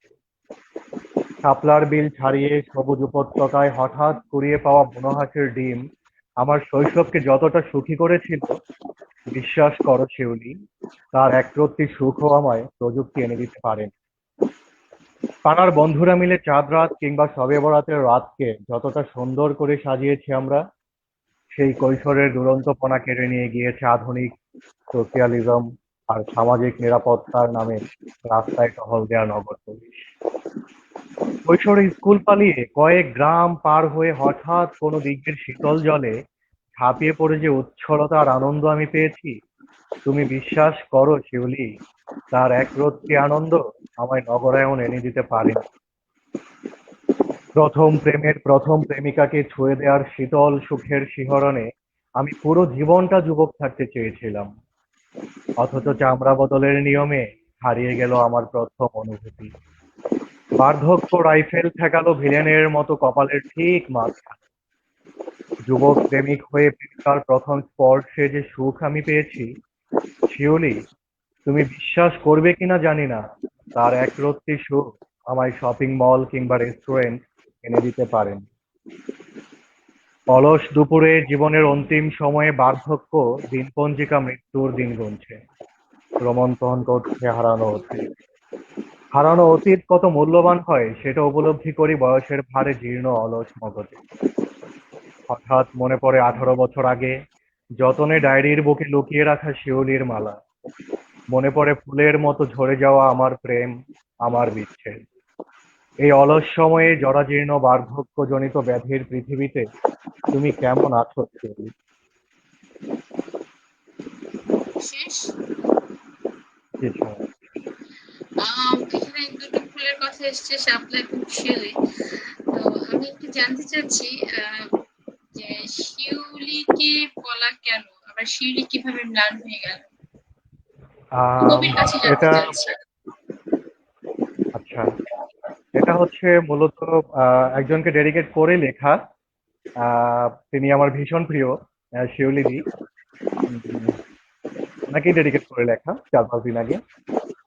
ওনার জন্যই লেখা মূলত। ওনার নাম হচ্ছে শিউলি, যার জন্য হচ্ছে ওনাকে কবিতার মধ্যে উপমা হিসেবে আমি নিয়েছি। আপনার সম্পূর্ণ নামটা শুনতে চাই। আহ, আমার দিদিকে আমি শিউলি দি বলেই ডাকি, এবং ওনার পুরো নাম হচ্ছে শিউলি বিশ্বাস। আচ্ছা, এরপর কোন কবিতাটা শুনবো? আমি এখন যেটা পাঠ করবো সেটা হচ্ছে আমার লেখা মেবি 2016 কিংবা 2017-তে লেখা এটা। কবিতার শিরোনাম হচ্ছে বয়স কেবলই কিছু সংখ্যা। কি আর এমন বয়স হয়েছে আমার? 57 বছর বয়স কি খুব বেশি বয়স? এখনো আমি প্রথম প্রেমে মরে যাওয়ার ক্ষমতা রাখি। আমি এখনো উদাসীন হতে পারি দুপুর বেলার কোকিলের ডাক। আমি পারি এদেশ থেকে নিরুদ্দেশ হতে তোমার ঠোঁটের কোণে লুকিয়ে থাকা তীরের জন্য। আরো 150-200 বছর আমি অনায়াসে কাটিয়ে দিতে পারি টিফিন ফাঁকি দেয়া তেপান্তরের জন্য। আমি কি বুড়ো হয়ে গেছি খুব? 57 বছর বয়স কি খুব বেশি বয়স? এই তো গতকাল একবার ইচ্ছে হচ্ছিল এদেশ আরেকটা যুদ্ধের ডাক দিতে। আমি যুদ্ধে যাব সেই বিবেকহীন বিবেকবানদের বিরুদ্ধে। আমি এখনো পারি না পারা সব কাজ করতে তোমাকে খুশি করার জন্য। আমি পারি পৃথিবীর শ্রেষ্ঠ সৌন্দর্যে তোমাকে সাজাতে। আমি প্রেমিক হওয়ার প্রচুর ক্ষমতা আমার রক্তকণিকায় মিশিয়ে দিয়েছি। আমি কি কদিন পরেই মারা যাব? 57 বছর বয়স খুব বেশি বয়স? তাহলে আমি যে কাব্য লিখলাম এক কিশোরীকে নতুন জীবন দেওয়ার জন্যে, সেই হিসেবে আমি কি শ্রদ্ধা নই? আমি কি পারি না আমাকে নিজ দায়িত্বে নিজ ক্ষমতায় বাঁচিয়ে রাখতে? আমি বেঁচে থাকবো আমার সৃষ্টিতে, বেঁচে থাকবো প্রেমিকার কাছে তার প্রথম চিঠির মতো। 57 বছর বয়স, এটা কি খুব বেশি বয়স? সুন্দর। এখানে আমার একটু জিজ্ঞাসা ছিল যে কবি যুদ্ধের দাগ কেন দিতে চায়? যুদ্ধের তো অভাব নেই চারপাশে, আর কাজ করতে চাইলে তো হ্যাঁ, আমরা এমনিতেই কাজ করতে পারি, যুদ্ধ কেন? এখানে মূলত আমার কাছে মনে হয়েছে যে বয়সটা কেবলই আমাদের কিছু সংখ্যা মাত্র। তো আমরা যে কোনো বয়সেই হচ্ছে যত বেশি বয়সে হয়ে যাক না কেন, ঠিক ওই স্টেজে গিয়েও আমরা সবসময় তরুণ থাকবো, তরুণ প্রাণ আমাদের মধ্যে সবসময় প্রাধান্য পাবে। আর আমি যুদ্ধের ডাকটা এই জন্য দিতে চেয়েছি, আমি এটা বলেছি যে যুদ্ধে যাব হচ্ছে আমরা বিবেকহীন বিবেকবানদের বিরুদ্ধে, মানে আমাদের এই সমাজে বা এই রাষ্ট্রের যে মানুষদের মানে আমি আসলে খুব যদি ভুল বিবেকের শুনে অভাব। না থাকি, ভুল শুনে না থাকি, কবি যুদ্ধের ডাক দিচ্ছে, যদি আবার একটা যুদ্ধ বাঁধে, এরকম একটা কথা, এরকম একটা লাইন বোধহয় ছিল এই কবিতাটাতে। উম, বুঝতে পারিনি আমি। মানে এই কবিতাটা একটা এরকম লাইন ছিল যে, আবার যুদ্ধ বাঁধুক বা আবার যদি যুদ্ধ বাঁধে, এরকম একটা কথা। না, এরকম ছিল না, মূলত এরকম ছিল যে মানে গতকাল হচ্ছে মানুষটার ইচ্ছে হলো যার একটা যুদ্ধের ডাক দেই না কেন। আমার তো এখনো খুব বেশি বয়স হয়ে যায়নি। হ্যাঁ, কবিতা যে খুবই মানুষগুলোর সুন্দর মধ্যে হয়েছে, বিবেক বোধ। জি। কবিতা ভালো লেগেছে। তারপর আমি বলবো, মানে আমার নিজের একটা প্রজেক্ট, মানে ড্রিম প্রজেক্টের একটা slogan, stop the war, we are human beings, let us live. ঠিক আছে, আবারও বলছি, stop the war, we are human beings, let us live. তো যুদ্ধ বাধার আহ্বান ছাড়াও আমার মনে হয় আমরা অনেক কিছু করতে পারি, বাট কবিতাটা অসাধারণ ছিল। হ্যাঁ, আমরা আরেকটা কবিতা শুনবো জুয়েল আপনার কাছ থেকে। হ্যাঁ, অবশ্যই।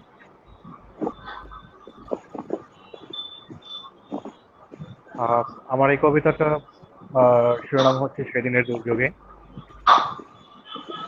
আমি শুরু করব। অবশ্যই, হ্যাঁ, আপনাকে তো বলছি। সেদিন প্রথম আকাশের রং নীল না হয়ে মেরুন রঙে ছেয়ে গিয়েছিল জাপান থেকে যুক্তরাষ্ট্র। সেদিনই প্রথম যানবাহন ছেড়ে হাঁটা দিল উদ্দেশ্যহীন কর্পোরেট অভিশাপে অভিশপ্ত নাগরিক। সেদিন মোড়ের প্রতিটি গলি সিলগালা করে বড় বড় অক্ষরে লিখে দেওয়া হয়েছিল, এই অঞ্চলে পাখিদের আনাগোনা নিষিদ্ধ। সেদিন জেনারেশন বদলের লাল নীল আলোকছটায় সিগারেট ধরালো উঠতি যুবক হেডমাস্টারের সামনে।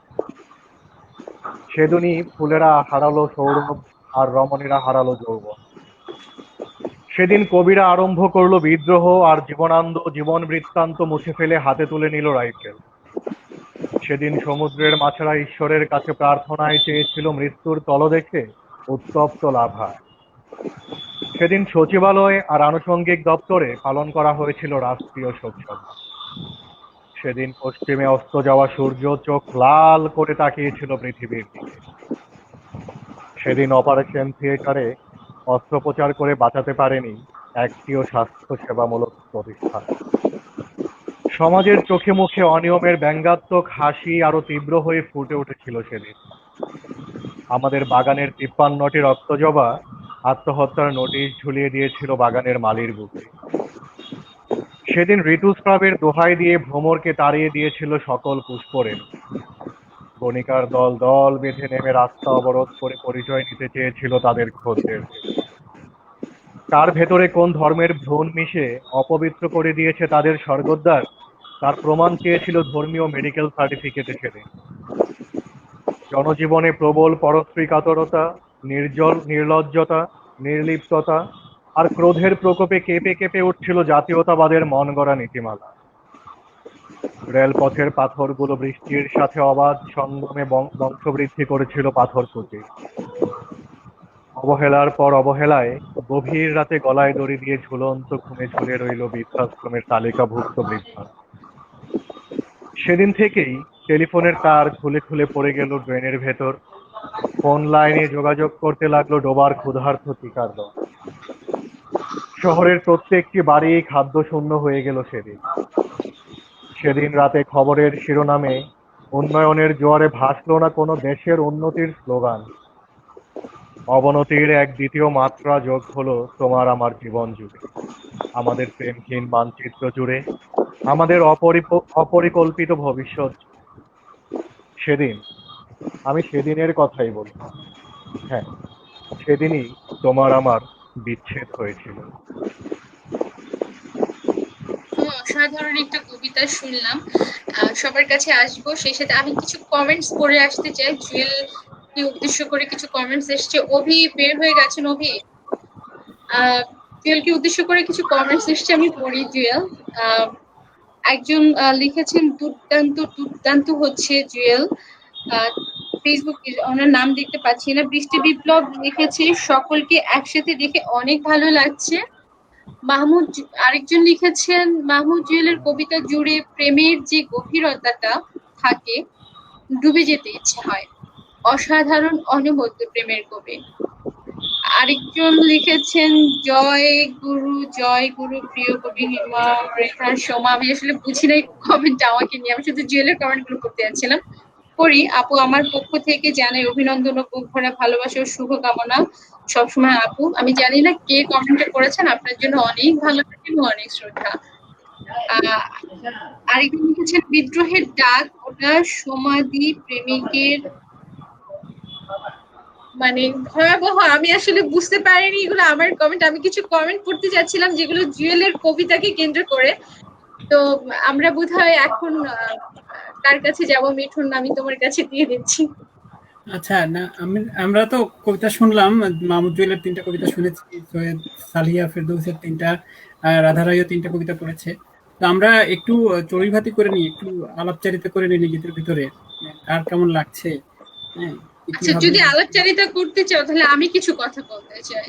হ্যাঁ, যেমন আজকে তোমার ধরো আমরা নতুন করে পেয়েছি রফিক ভাই, মানে রফিক ভাই এসছেন অনেকবার। রফিক ভাই তো আমাদের পাশে আছেন একজন অভিভাবকের মতো।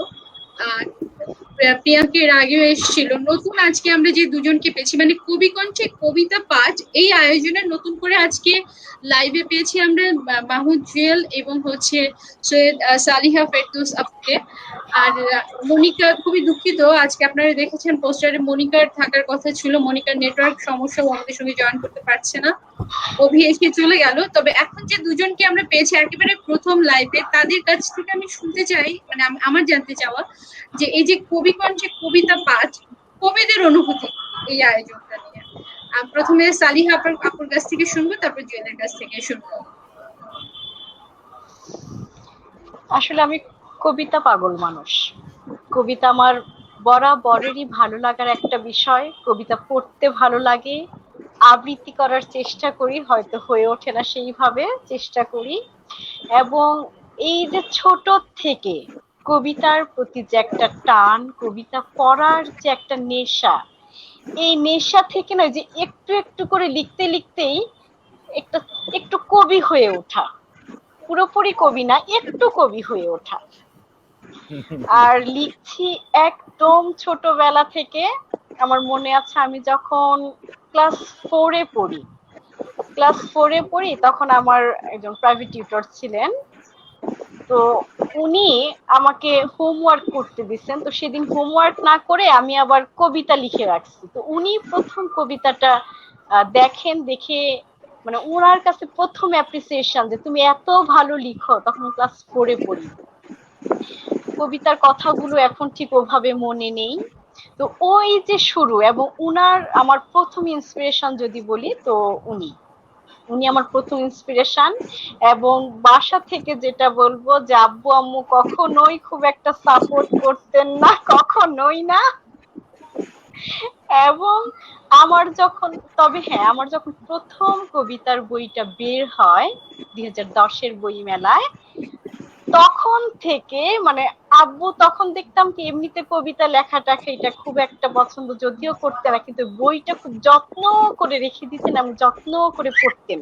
এবং বাসায় যদি কোনো গেস্ট আসতো তখন যত্ন বলতেন, মানে গল্প করতেন যে দেখো ওই যে ও কবিতা একটা বই বের করছে। তখন বুঝতাম যে আব্বু যদিও আমাকে সাপোর্ট করতেন না ওভাবে, কিন্তু আসলে তারও বিষয়টা ভালো লাগতো। এবং সেই যে পথ চলা, কবিতার সাথে পথ চলা চলছেই। এবং আমি আগেও বলেছি আমি প্রিয় কবিতারা, এটা আমার খুবই পছন্দের একটা পেজ। আমি হচ্ছে এটা সাইলেন্ট মেম্বার, সাইলেন্ট ফলোয়ার। সুন্দর সুন্দর কবিতা টুক করে দেখি, পড়ি, চলে যাই। দেখা যায় যে একটু মাঝখানে একটু কথা বলি সালিহা আপু। মানে আমার প্রশ্নটা ছিল এক্স্যাক্টলি যে এই মানে নরমালি যেটা হয় যে কবিতা আবৃত্তি হয়, হ্যাঁ, বা কেউ নিজের মতো করে পাঠ করে, কিন্তু এই যে প্রিয় কবিতারা গ্রুপ, প্রায় কবি কণ্ঠে কবিতা পাঠ, মানে কবি স্বয়ং নিজের কণ্ঠে নিজে কবিতা পাঠ করছেন, এই অনুভূতিটা কিরকম? এবং এটা আপনাদের কাছ থেকে জানতে চাই, এটা আপনি কিভাবে দেখছেন? এটা হ্যাঁ, একটু এটা যদি আমি শর্ট যদি করে দেখি, শুনি আমরা। কবিতাটা আমার মনে হয় যে কবিতা একজন কবির কাছে তার সন্তান তুল্য। আমরা একটা সন্তান জন্ম দেওয়ার যে একটা ফিলিং, একটা কবিতা যখন লেখা হয় ঠিক ওরকম একটা ভালোবাসাময় একটা ফিলিং। এবং ওই কবিতা যখন নিজেই পাঠ করছি তখন বিষয়টা কেমন হয় যে আমার বেবিকে আমি যেমন সুন্দর করে সাজিয়ে গুছিয়ে দেওয়ার পর তার দিকে যে তাকিয়ে থাকা, একটা ভালো লাগা যে না ওকে সুন্দর করে পরিপাটি করে গুছিয়ে দিলাম। ভীষণ ভালো লাগলো। সালেহাপুর মেবি নেট সমস্যা, এক্স্যাক্টলি এই পয়েন্টে ধরেই আমি আসলে মানে এটা আমারও মনে হয় আর কি। তো জুয়েল, আপনার কাছে চলে যাচ্ছি। প্রশ্নটা ছিল যে এই যে প্রিয় কবিতারা গ্রুপের আয়োজনে কবি কণ্ঠে কবিতা পাঠ, আপনি তো আজকে লাইভে প্রথম এসছেন, এই যে নিজের কবিতা নিজের কণ্ঠে পাঠ করছেন, মানে তথাকথিত প্রচলিত যে ব্যাপারগুলো ওটা কিন্তু না যে হ্যাঁ আমার কবিতা অন্য আরেকজন পাঠ করছে, সেটা অবশ্যই সবার কাছে কাম্য, ভালো লাগে শুনতে। কিন্তু যখন নিজে আপনি পাঠ করছেন বা প্রিয় কবিতারা গ্রুপের এই যে আয়োজনটা, এটাকে নিয়ে আপনার কিছু কথা শুনতে চাই, এবং কবি কণ্ঠে কবিতা পাঠের যে অনুভূতি সেটা শুনতে চাই। আচ্ছা, কবি কণ্ঠে কবিতা পাঠ এটা আমার কাছে অনেক বিশাল একটা ব্যাপার। কারণ হচ্ছে আমি কখনো আসলে আমি কি লিখতে পেরেছি সেটা আমি জানি না, বা যতটুকু আমি লিখতে পেরেছি এখনো পর্যন্ত আমি বোধহয় কখনো নিজের কবিতা নিজে গুনগুন করা ছাড়া মানে কখনো নিজেকে কখনো পাঠ করিনি। এই প্রথম বলতে পারেন, কিংবা এর আগে হয়তো দু একবার আমার বন্ধু আছে, আমার দুজন বন্ধু আছে, তারা শুনেছে, তাদের সামনে আমি আমার নিজের কবিতা নিতে পাঠ করেছি। কিন্তু এইভাবে কোনো লাইভ প্রোগ্রামে এত এত গুণীজনদের সামনে তখন আমার এভাবে কবিতা পাঠ করা হয়নি। এটা আমার প্রথম, এবং এটার আসলে অনুভূতিটা আমি বোঝাতে পারবো না। কারণ হচ্ছে আমার কাছে বরাবরের মতো এটা একটা অন্যরকম অনুভূতি, এবং খুব বিশাল একটা অনুভূতি। আমার কাছে খুব ভালো লাগছে এর জন্য যে আমি আপনাদের সামনে দু একটা কবিতা পাঠ করতে পারছি, এবং আপনাদের কথা শুনছি, আপনাদের সাথে আছি, আপনারা আমাকে ডেকেছেন, এটাই আমার কাছে অনেক বড় পাওয়া। মানে ডেকেছে বলতে কি আমরাই তো, এবং আমরা হচ্ছে এটা আমাদেরই তো ব্যাপারটা। হ্যাঁ, আমরা ডেকেছি বললেও ব্যাপারটা এরকম শোনায় যে আমরা হয়তো আপনি বাইরের কেউ তাকে ডেকেছি, হ্যাঁ ব্যাপারটা তা নয়। অনুভূতিটা জানলাম। আর প্রিয় আমাদের এই যে গ্রুপের যে আয়োজনটা, এই যে ভাবনাটা যে কবিরা নিজেদের কবিতা নিজেরা পড়বে, এইটাকে আপনি কিভাবে দেখেন? এটার অনুভূতিটা আমি বলার চেষ্টা করব। হ্যাঁ, এটার অনুভূতিটা আমি আসলে সোমাপু আমার ভাষায় আমি প্রকাশ করতে পারবো না, পারছি না আসলে। জি। অনেক ধন্যবাদ জুয়েল। মানে কিছু কমেন্ট এসছে, মিঠুন তুমি পড়বে না আমি পড়বো? না, তুমি পড়ো। আচ্ছা, একজন লিখেছেন যে মাহমুদ জুয়েল একটা স্ফুলিঙ্গ ভালোবাসা। আরেকজন লিখেছেন খুব ভালো আয়োজন ছিল, শুভকামনা সবার জন্য, আপনার জন্য অত্যন্ত শুভকামনা, আর জুয়েলের জন্য যে মানে ভালোবাসা জুয়েলকে পৌঁছে দিলাম। আর উল্লাস সাফি আমাদেরকে দেখছে, মাহমুদ জুয়েল। আর হচ্ছে আচ্ছা, আমার একটা প্রশ্ন আপনার কাছে ছিল যে যুদ্ধের আহ্বান কেন, সেই জায়গা থেকে মেবি কেউ একজন কমেন্ট করেছে যে হয়তো যুদ্ধ হলে আর সেখানে আমার প্রয়োজন হলে আমি যেতে প্রস্তুত, কবি এটি বলতে চেয়েছেন। আপনাকে ডিফেন্স করেছেন উনি, চমৎকার। আর হচ্ছে যে এবার মিঠুন, আমার মনে হয় তোমার কাছে একটু যাই, তোমার কবিতা শুনি, কবিতা শুনতে চাই, শুধু কবিতা হবে না। একদম রাধাও কবিতা শুনতে চাচ্ছিল, তো যাই হোক একটা কবিতা পড়ে ফেলি। কাদা হাসা ভালোবাসা, আমার প্রথম কাব্যগ্রন্থ থেকে পড়ছি। ভালোবেসে আমরা মোটেও ভালো নেই এই নিরুদ্দেশে, তবু সকালের লাল সূর্য হাওয়ায় ভেসে ভেসে আমরা পৌঁছে গেছি দুপুরে। অতিশয় বিভবশালী সময় আমরা কাটিয়েছি, পাশে থেকেছি, আপন হয়েছি, ভেঙেছি, গড়েছি নিজেদের। আগুন জ্বালার শব্দে হৃৎপিণ্ডের প্রবল স্পন্দন আমরা টের পেয়েছি। সবার মুখে হাসি, গৌরবের কান্না দেখতে আমরা চুরি করতে চেয়েছি রাতের স্বাধীনতা। ধৈর্যচ্যুত হয়ে আমরা দাঁড়িয়েছি এখানে, মৌন সন্ধ্যায়, শান্ত নদী তীরে। কি বিরাট ক্যানভাস সামনে রেখে ভয়ঙ্কর নীল কোনো স্বপ্নময় স্বাধীন দিনের ছবি ধরা দিয়েছে কি আমাদের ক্যানভাসে। দুগ্ধবতী গাভীরা হেঁটে গিয়েছে তাদের বাছুর নিয়ে, কোনো ছবি ধরা তবু দেয়নি। আমরা আশায় আশায় পার করেছি সব কটা দিন। ধূলিসাৎ বিকেল, ধূসর গোধূলি, উড়ে গিয়েছে ঘরে ফেরা পাখি। তারপরও এইসব ভগ্ন খেলাঘর গড়ার বাসনা মরে না আমাদের, কেঁদে, হেসে, ভালোবেসে। ধন্যবাদ ইমাম রিতা সুমা।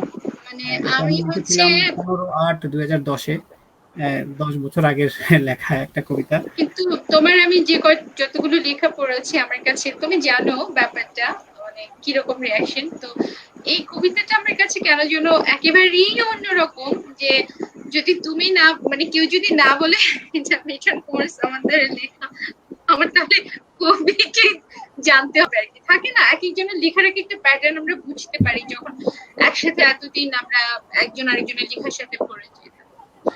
এবার একটু রফিক ভাইয়ের কাছে যাব। সরি মিঠুন, রফিক ভাই, কোনো ছাড় নাই, হ্যাঁ, আপনার স্বরচিত কবিতা শুনবো, এটাই প্রথম এবং শেষ কথা, এবং এখানে কোনো এই ছাড় হবে না। করেছি, এটা হলো হিমাম রিধা সমর্পণ, রফিকুল্লাহ ভাই রাখতেই হবে।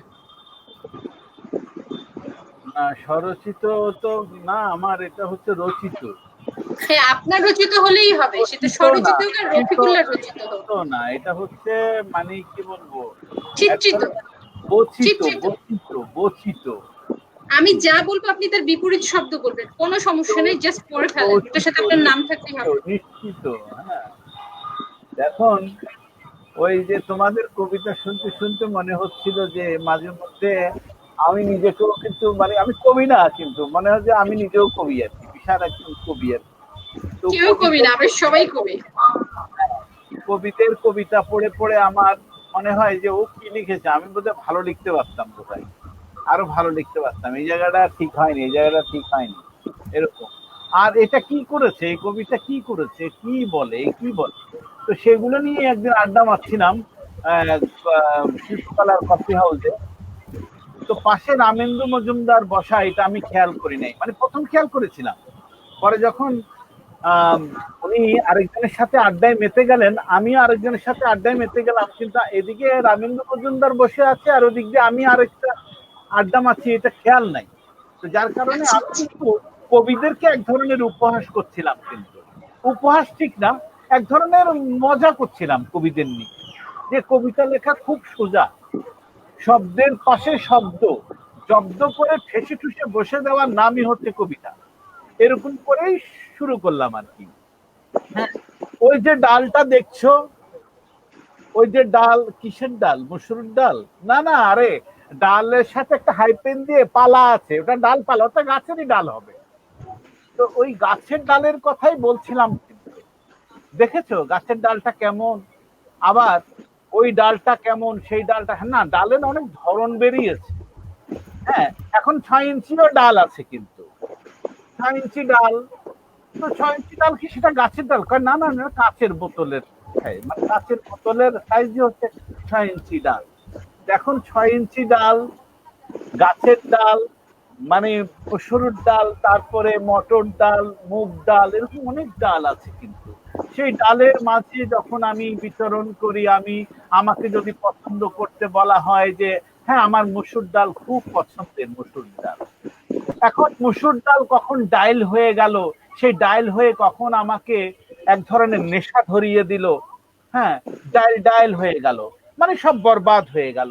আবার ডাইল কখন ডাইল ডাইল হয়ে গেল, এই যে বরবাদ হয়ে গেল, ডাইল হয়ে গেল, সেই জায়গায় গিয়ে আমার প্রশ্ন জাগে তখন যে সূর্যরা কেমন জানি আলো দেয়, ন্যাংটো দাঁড়িয়ে থাকে বাতাসেরা, সূর্যরা কেমন জানি আলো দেয়, অন্ধকারের মধ্যে একেবারে আধার, অস্পষ্ট, আলোকিত, আলোকময়, আলোকিত আলোকময় অন্ধকারের ভিতর থেকে বেরিয়ে আসে এক আহ, অমাবস্যার পূর্ণিমার মতো এক গাঢ় আম, কবিত্বময় আভিজাত, যেটাকে বিশ্লেষণ করে পৃথিবীর মধ্যে গদ্য পদ্য অবয়বের মধ্যে মূর্তমান একটি মানচিত্রের মধ্যে খচিত আরেকটি ডাল গজিয়ে ওঠে, সেই ডালের ফাঁক দিয়ে যখন বিস্তৃত হয় আমার এই অবয়বের যে নির্যাসটুকু, সেখান থেকে বিচ্ছুরিত একদলা থপাস করে আলো আমার মুখমণ্ডলে, আমি তখন বিস্মিত হই, অবাক হই না মোটেও। কেমন জানি লাগে ভেজা ভেজা, আবার শুকনো শুকনো, কেমন জানি কাদাময়, একেবারে খসখসে, একদম পরিষ্কার, কেমন জানি কেমন জানি। এই জানাজানির মধ্যে পরে জানাজানি হয়, পরে টানাটানি হয়, পরে আরো কত কি সব, সেই সব নিয়ে আবার কানাকানি। তো এরকম জানাজানি কানাকানির মধ্যেও কেন জানি আমরা আবার একে অপরের সাথে, আমার সাথে, তাদের সাথে এরকম এরকম ওরকম এরকম সেই সেই এই সেই করে, তো আমি এরকম কবিতা পড়ে ফেলছি আর কি। তখন আমি তো ভুলেই গেছি যে রামেন্দুদা শুনছে। রামেন্দুদা বলে যে এই থামবি। আমি না খুব অবাক হয়ে গেছি যে এতক্ষণ আমি যে বক বক করছিলাম, রামেন্দুদা পাশে বসা, আমাকে বলে যে শোন, এটা কি বলছিলি তুই? আমি না না না কিছু না। বলে না, ভাল লাগছিল, খুব ভাল লাগছিল, আর একটু বলবি? তুই কবিদের 12টা বাজাচ্ছিলি। আমি বেশ ভালো বুঝতে পারছিলাম। আমি যে না, কবিদের 12টা বাজাচ্ছিলাম। আমি চেষ্টা করছিলাম যে কবিতার পাশে, আমাকে একজন শিখিয়েছিল যে শব্দের পাশে শব্দ ঠেসে ঠেসে বুঝে দেওয়ার নামই কবিতা। না, আসলে তা নয়। কবিতা অনেক কঠিন জিনিস, অনেক শক্ত জিনিস, ভাবতে হয়, এক ধরনের রূপ দিতে হয়। কারণ আমি ছবি আঁকি, তো এরকমও কিছু কবি আছেন যারা, আমি তাদেরকে বলবো যে তারা যেন একটু কবিতা নিয়ে ভাবে, একটু জীবন নিয়ে ভাবে, বিশ্লেষণ করে যেন কবিতা লেখার জন্য সময়। ওই যে কি যেন নাম এখানে বসেছিল, কবিতা বলছিল, কি যেন নাম, চলে গেল, যাই হোক, না জানি। হ্যাঁ, ওর কবিতা লাস্টে যে কবিতাটা পড়লো, মানে অসাধারণ কবিতা। হ্যাঁ, রাধারাই আছে তো? না, রাধারাই না, ওই তুমি জানো, নেটওয়ার্ক সমস্যা। হ্যাঁ, তো ও কবিতা মানে সারা একটা ব্রহ্মাণ্ডটাকে নিয়ে কবিতা লিখেছে, একটা পৃথিবীটাকে নিয়ে, পৃথিবীর শান্তি নিয়ে, যুদ্ধ নিয়ে, সমস্ত কিছু নিয়ে সে যখন কবিতাটা লিখলো, ভাবলো, ভাবনা চিন্তায় যে টেন্ডেন্সিটা আমাদের সালেহা ফেরদৌসের মধ্যেও আছেন, এরকম একটা ভাবনা আছে। তা আসলে আমাদেরকে ভাবতে হবে, আমাদেরকে দেখতে হবে, চিন্তা করতে হবে, বিশ্লেষণ করতে হবে, তারপরে লিখতে হবে। কবিতা এত সহজ জিনিস নয়। ওই যে রাধা রায় যখন কবিতা লিখছেন, তখন সে কিন্তু ভালোবাসাটা কি চার্জ করছে, কিন্তু তাকে ভালোবাসা কোথায় থাকে বলবি তো, কোন জায়গায় থাকে, কোথায় কি দিলে ভালোবাসা হয়, কতটুকু হলে ভালোবাসা হয়। তো এরকম ভালোবাসা আসলে মানে কেমন জানি একটি নিরন্তর, অনাদি অনন্ত একটা ব্যাপার, কিন্তু একটি কথা, কেমন জানি এমন জানি তেমন জানি, মানে চিরন্তন। তো রফিক ভাই, আপনাকে নিয়ে কমেন্ট এসছে। আচ্ছা আচ্ছা, হ্যাঁ হ্যাঁ, কি আসছে বলো। কমেন্ট এসছে হচ্ছে, রফিকুল্লাহ ভাই আপনার কবিতা শুনতে চাই, আমি আপনার ফ্যান হয়ে অধীর আগ্রহে বসে আছি কবিতা শুনবো বলে। আমি কোনো নাম করতে পারছি না যেহেতু নাম শো করছে না। রফিক ভাই বোধহয় এমন জানি কেমন জানি তেমন জানি সেরকম এরকমের মধ্যে কিন্তু কবিতা অলরেডি শুনিয়ে দিয়েছেন, আশা করি শুনতে পেয়েছেন। রফিকুল্লাহ ভাইয়ের প্রতি কথায় প্রকৃতি প্রেম প্রকাশ পায়, আর হচ্ছে শব্দের চমৎকার বৈপরীত্য ও দ্বিরুক্ত। এই হচ্ছে রফিক ভাইকে নিয়ে কমেন্ট ছিল। আর মিঠুন কুমার সামাদ্দারকে কমেন্ট করেছে একজন দাদা, খুব সুন্দর, কালো শার্ট গায়ে, সাদা কাপে কালো দাগে লেখা, এত সুন্দর একজন কবির পক্ষে সম্ভব? ভালোবাসা, মিঠুন কুমার সামাদ্দার দাদা। আর সালেহা আপুকে লিখেছেন হচ্ছে একজন যে আজকে আপনাকে বেশ চমৎকার লাগছে। কারণ আমি করতে পারছি না, খুবই দুঃখিত। আপনারা আমাদের সাথে থাকুন এবং আপনাদেরকে অনুরোধ করব আজকে লাইভটা সবাই শেয়ার করে দিন।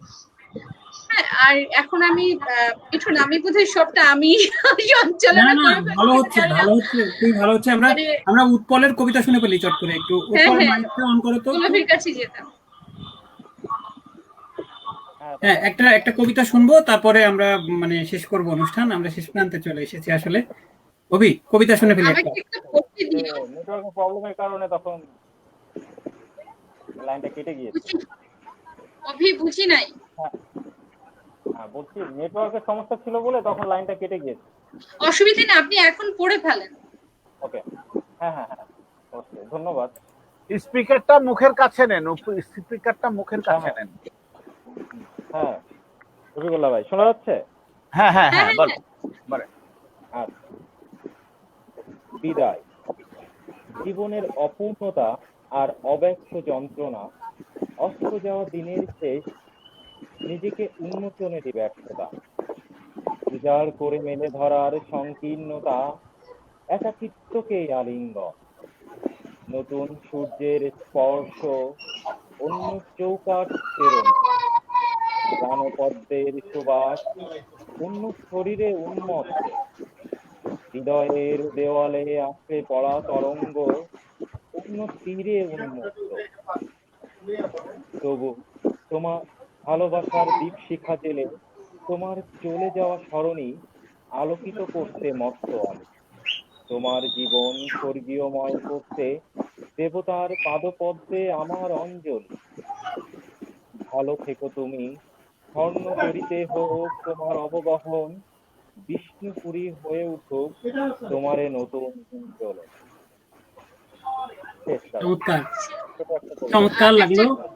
কমেন্ট এসছে মিঠুন, অভিকে কমেন্ট করা, মানে আমার মনে হয় যে যিনি পড়ছেন তার কমেন্টটা তার সাথে শুনিয়ে দিলে আমার মনে হয় তুমি যদি অভির কমেন্ট একটু পড়তে। আচ্ছা, কমেন্ট এসেছে যে উৎফুল্ল প্রিয় কবি লাউড স্পিকারে কথা বলেন। তো যাই হোক, লাউড স্পিকারে কথা বলা আজকে আর লাগবে না। আমরা কবিতা শুনে ফেলেছি, শোনা গেছে, কোনো সমস্যা হয়নি। আচ্ছা, আমাকে একটা পড়তে দিবা আজকে? বৃষ্টিঝরা বিপ্লব লিখেছে অনেক সুন্দর আবৃত্তি অভি। অবশ্যই তোমা কবিতা পড়ো। কবিতা না, এটা পড়বার আগে আমি একটু বলে নেই, আমাকে একটু 5 মিনিট সময় দিতে হবে, যদিও প্রোগ্রাম ডিলে মানে দেরি হয়ে যাচ্ছে। সেটা হচ্ছে যে চিঠি, হ্যাঁ, মানে চিঠি যে বাংলার একটা ঐতিহ্য, এই ঐতিহ্যগত ব্যাপারটাকে মাথায় রেখে 2016 সালে মেবি আমি চিঠি লেখার একটা সিরিজ শুরু করেছিলাম। সিরিজটা ছিল হচ্ছে হিমাংশু। তো সেই সময় যারা পাঠক ছিলেন ওনাদের ভালো লাগবে এরকমটাই ওনারা বলতেন। তো ওখান থেকে আমি হিমাংশুর একটা চিঠি পড়বো। প্রিয়তমেশু, কেমন আছো? আজ অনেকদিন পর মনে হলো তোমার সাথে নিজেকে একটু শেয়ার করি। আমার চারপাশটা এখন ঘোর অমানিসা চলছে, আলো এখন নেই বললেই হয়। রাষ্ট্র থেকে শুরু করে এই সময়ের একটা পিঁপড়া পর্যন্ত উলঙ্গ মূল্যবোধ নিয়ে ঘুরে বেড়াচ্ছে। যারা সুশীল বলে পরিচিত তাদের কথা আর বলো না, মুখ টিপে তুমিও হাসবে আর বলবে এরা কি করে সুশীল হয়, এরাও তো নাঙ্গা। আমি তোমাকে অনেক দিন দেখিনি, তার অনেকগুলো কারণের একটা আমি, তুমি তো জানোই। অতি কৌতূহল রাখার প্রয়োজন আমার এমনিতেও পড়ে না। আমি যে পথ দিয়ে হাঁটি তাকে আপন জেনে এতেই এবার বেশ বড় রকমের একটা ঝুঁকি সামলাতে হলো। হাঙর জলে থাকে তা তো আমরা সবাই জানি, কিন্তু ডাঙায় যে থাকে তা কি করে বুঝি বলো? বলতে পারো এই যাত্রায় আমার মানসিক মৃত্যু ঘটেছে। উত্তরণ, সে পথ কোথায় বলো? আমি যে বহু যুগ ধরে একটা স্বপ্ন লালন করছি, নিকৃষ্ট নাঙ্গা সভ্যতার কাছে তা বিক্রি করব না, এটা তুমি জানো। কিন্তু এরা বোঝে না। আচ্ছা, স্বপ্ন কি বিক্রি করার জিনিস? মানুষের কি স্বপ্ন থাকতে নেই? সব মানুষের স্বপ্ন কি এক হয়? পরিশেষে তোমাকে কানে কানে ফিস ফিস করে বলছি, চিঠিটা শব্দ করা ছাড়া পড়বে। শোনো, এখনকার কবি সমাজের অবস্থাও খুব একটা ভালো না। অনেকে তো এখনো মানুষই হতে পারে। মানুষ কি করে কবি হয়ে যায় পরে আরেকদিন বলবো। সব বিশ্রী রঙের ফানুস উড়াচ্ছে, তাই আমি ওদের দলে যোগ না দিয়ে তোমায় চিঠি লিখতে বসলাম। কিছু করতে পারছি না, তবু নিশ্চিন্তে ঘুরতেও পারছি না। তাই শোনো, রাখলাম এখন, অনেক লম্বা হয়ে যাচ্ছে। ওই যে মানুষগুলো উল্লাস করছে, আমি যাচ্ছি এখন একজন মানুষের খোঁজে। ভালো থেকো। এতে হিমা। 30/7/2018 সালে লেখা ছিল এটা। অসাধারণ। আমি এই পর্বের চিঠিগুলো সবই পড়েছি, খুবই চমৎকার লেখা, গভীর জীবনবোধের লেখা আসলে। তো এই লেখাগুলো এখন কিন্তু চিঠির প্রচলন শুরু হয়েছে, অনেকেই দেখি চিঠি লিখে। কিন্তু আমি যে সময়টাই শুরু করেছিলাম, তুমিও হয়তো খেয়াল করে থাকবে, অনলাইনে কিন্তু চিঠির প্রচলনটা ওরকম ভাবে ছিল না। ঠিক আছে, তাহলে আজকে আমি সবাইকে ভালোবাসা এবং আরেকবার শুভেচ্ছা জানিয়ে ধন্যবাদ জানিয়ে আজকের অনুষ্ঠান শেষ করব। তার আগে একটু বলি, সৈয়দা সালিয়া ফেরদৌস, আপনাকে অনেক ধন্যবাদ, আপনি যুক্ত হলেন আমাদের সাথে লাইভে। আর থাকবেন প্রিয় কবিতারা গ্রুপে। রাধা রায়, অনেক ধন্যবাদ। হ্যাঁ, খুব সুন্দর কবিতা পড়েছো। আর তোমার ছেলেকে একটু দেখাবা, একটু নিয়ে আসো, একটু তোমার ছেলেকে একটু দেখি। আচ্ছা, উৎপল অভি, অনেক ধন্যবাদ। হ্যাঁ, তো উৎপল অভি তো আজকে মানে আমি সবাইকে একটু বলি, আমাদের পরিচালনা পরিষদে যারা আছে, যারা মানে প্রিয় কবিতারা গ্রুপটা আসলে আমাদের সবারই, তো যারা মানে ফ্রি থাকবে আমাদের লাইভগুলোতে সবাই চলে আসবেন। মানে হচ্ছে যে পোস্টারিং করা হয় কেন, যার একটু স্পেসিফিক করার জন্য। হ্যাঁ, তো অনেকের সময় থাকে না, কিন্তু লাইভ চলাকালীন যদি আপনি মনে করেন যে আপনি লাইভে এসে কবিতা পড়তে চান, বলবেন, মুক্ত মঞ্চ, যে কোনো সময় চলে আসবেন। উৎপলবীকে বললাম যে চলে আয়, আড্ডা দিই। তো এরকম করে আপনারা যারা আসতে চান তারা বলবেন, যে কোনো সময় যে কোনো দিন যখন লাইভে থাকবো আপনারা এসে কবিতা পড়ে যাবেন, একটু মন্তব্য করে যাবেন। হ্যাঁ, তাহলে খুবই মানে ভালো লাগবে। ঠিক আছে, লিংকটা কিভাবে পাবে তারা? হঠাৎ করে দেখা গেল যে তুমি ফেসবুকে নাই, তো লিংকটা কোথা থেকে সংগ্রহ করে? হ্যাঁ, মানে আমি সব মানে ওই যেদিন লাইভ হবে সেদিনই আমি সকাল থেকেই কিছু মানে কথা বলবো, সবার সাথে যোগাযোগ করবো। আজকেও 4-5 জনের সাথে যোগাযোগ করেছিলাম, আমি ইনবক্সে লিংক দিয়ে দেবো, সমস্যা নেই। রাধা আসার আগে একটু কমেন্ট করে নিতাম আমরা, কি বল তুমি যদি কমেন্ট করতে গেছো? আচ্ছা, সোমা আপার গান দিয়ে শেষ করবেন অনুষ্ঠান। দাদার প্রতি বিনীত অনুরোধ জানাচ্ছি আমার পক্ষ থেকে। মিঠুন কুমার সমাদ্দার দাদা ও সোমা আপুর কণ্ঠ নতুন একটি গান শুনতে চাই। অনেক ধন্যবাদ। খুব সুন্দর আবৃত্তি কবি সোমা, চিঠি নিয়ে কবিতা, বাহ ভালো। কই রাধা, তোমার ছেলে কই?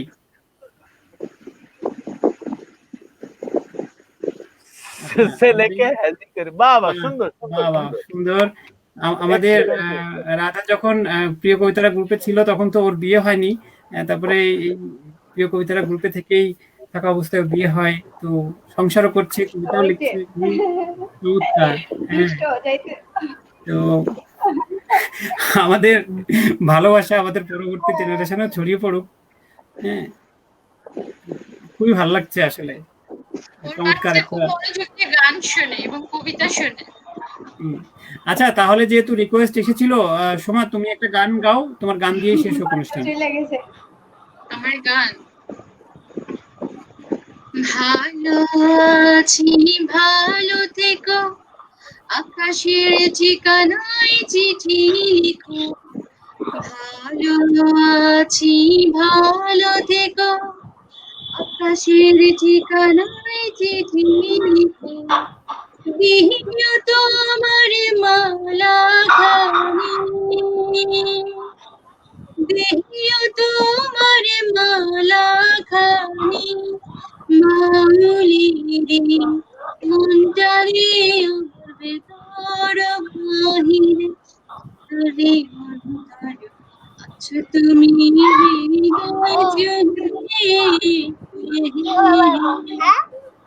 কি এই সোমা, বাচ্চা তো আরেকটা আছে, ওকে নিয়ে আসেন, ওকে লাইভে নিয়ে আসেন, সামনে নিয়ে আসেন। ওর কি নাম? সবার বাবা নাম বলো, নাম বলো। তাদের খাড়া দুটো শিং, তারা হাঁটতে পারে। বাহ খন্দকার জারিফ আহনাফ রিদ। বাহ ওয়াও সুইট। ওয়াও। আচ্ছা, এরপরে এরপরে আপনারা যারা লাইভে আসবেন পরবর্তী অনুষ্ঠানগুলোতে আপনাদের বাচ্চাদেরকে অবশ্যই এক ঝলক দেখাবেন, কারণ এই যে আপনারা আসছেন কবিতার সাথে যুক্ত হচ্ছেন, বাচ্চারাও একটু সংযুক্ত থাকুক। হ্যাঁ, তাহলে এই ব্যাপারটা ওদের ভিতরেও প্রভাবিত হবে। আমরা কবিতার আসলে প্রেম সঞ্চারিত হবে। একদম একদম মিঠুন তো তোমার বাচ্চাকে নিয়ে আসবা, সোমা তোমার বাচ্চাকে নিয়ে আসবা, সবাই অবশ্যই। বাচ্চাকে নিয়ে আমার আসবা। আমার বাচ্চা আমার বরের কাছে জমা দিয়ে ওর সাথে আমার এখনো দেখা হয়নি। আচ্ছা না, ঠিক আছে। সবাই সবার বাচ্চাকে নিয়ে আসবা, সোজা হুম, কথা। রফিকুল্লাহ ভাই বাচ্চা নিয়ে হ্যাঁ। আসবো। ঠিক আছে, তাহলে সবাইকে ভালোবাসা জানিয়ে আজকের মতো শেষ করছি। সবাই ভালো থাকবেন। কবিতার জয় হোক। শুভরাত্রি। কবিতার ধন্যবাদ কবিতা সবাইকে। জয় হয়ে সুন্দর একটা আছে, জয় অনুষ্ঠানে হয়ে আছে, কবিতা জয় জয়, হওয়ার হ্যাঁ।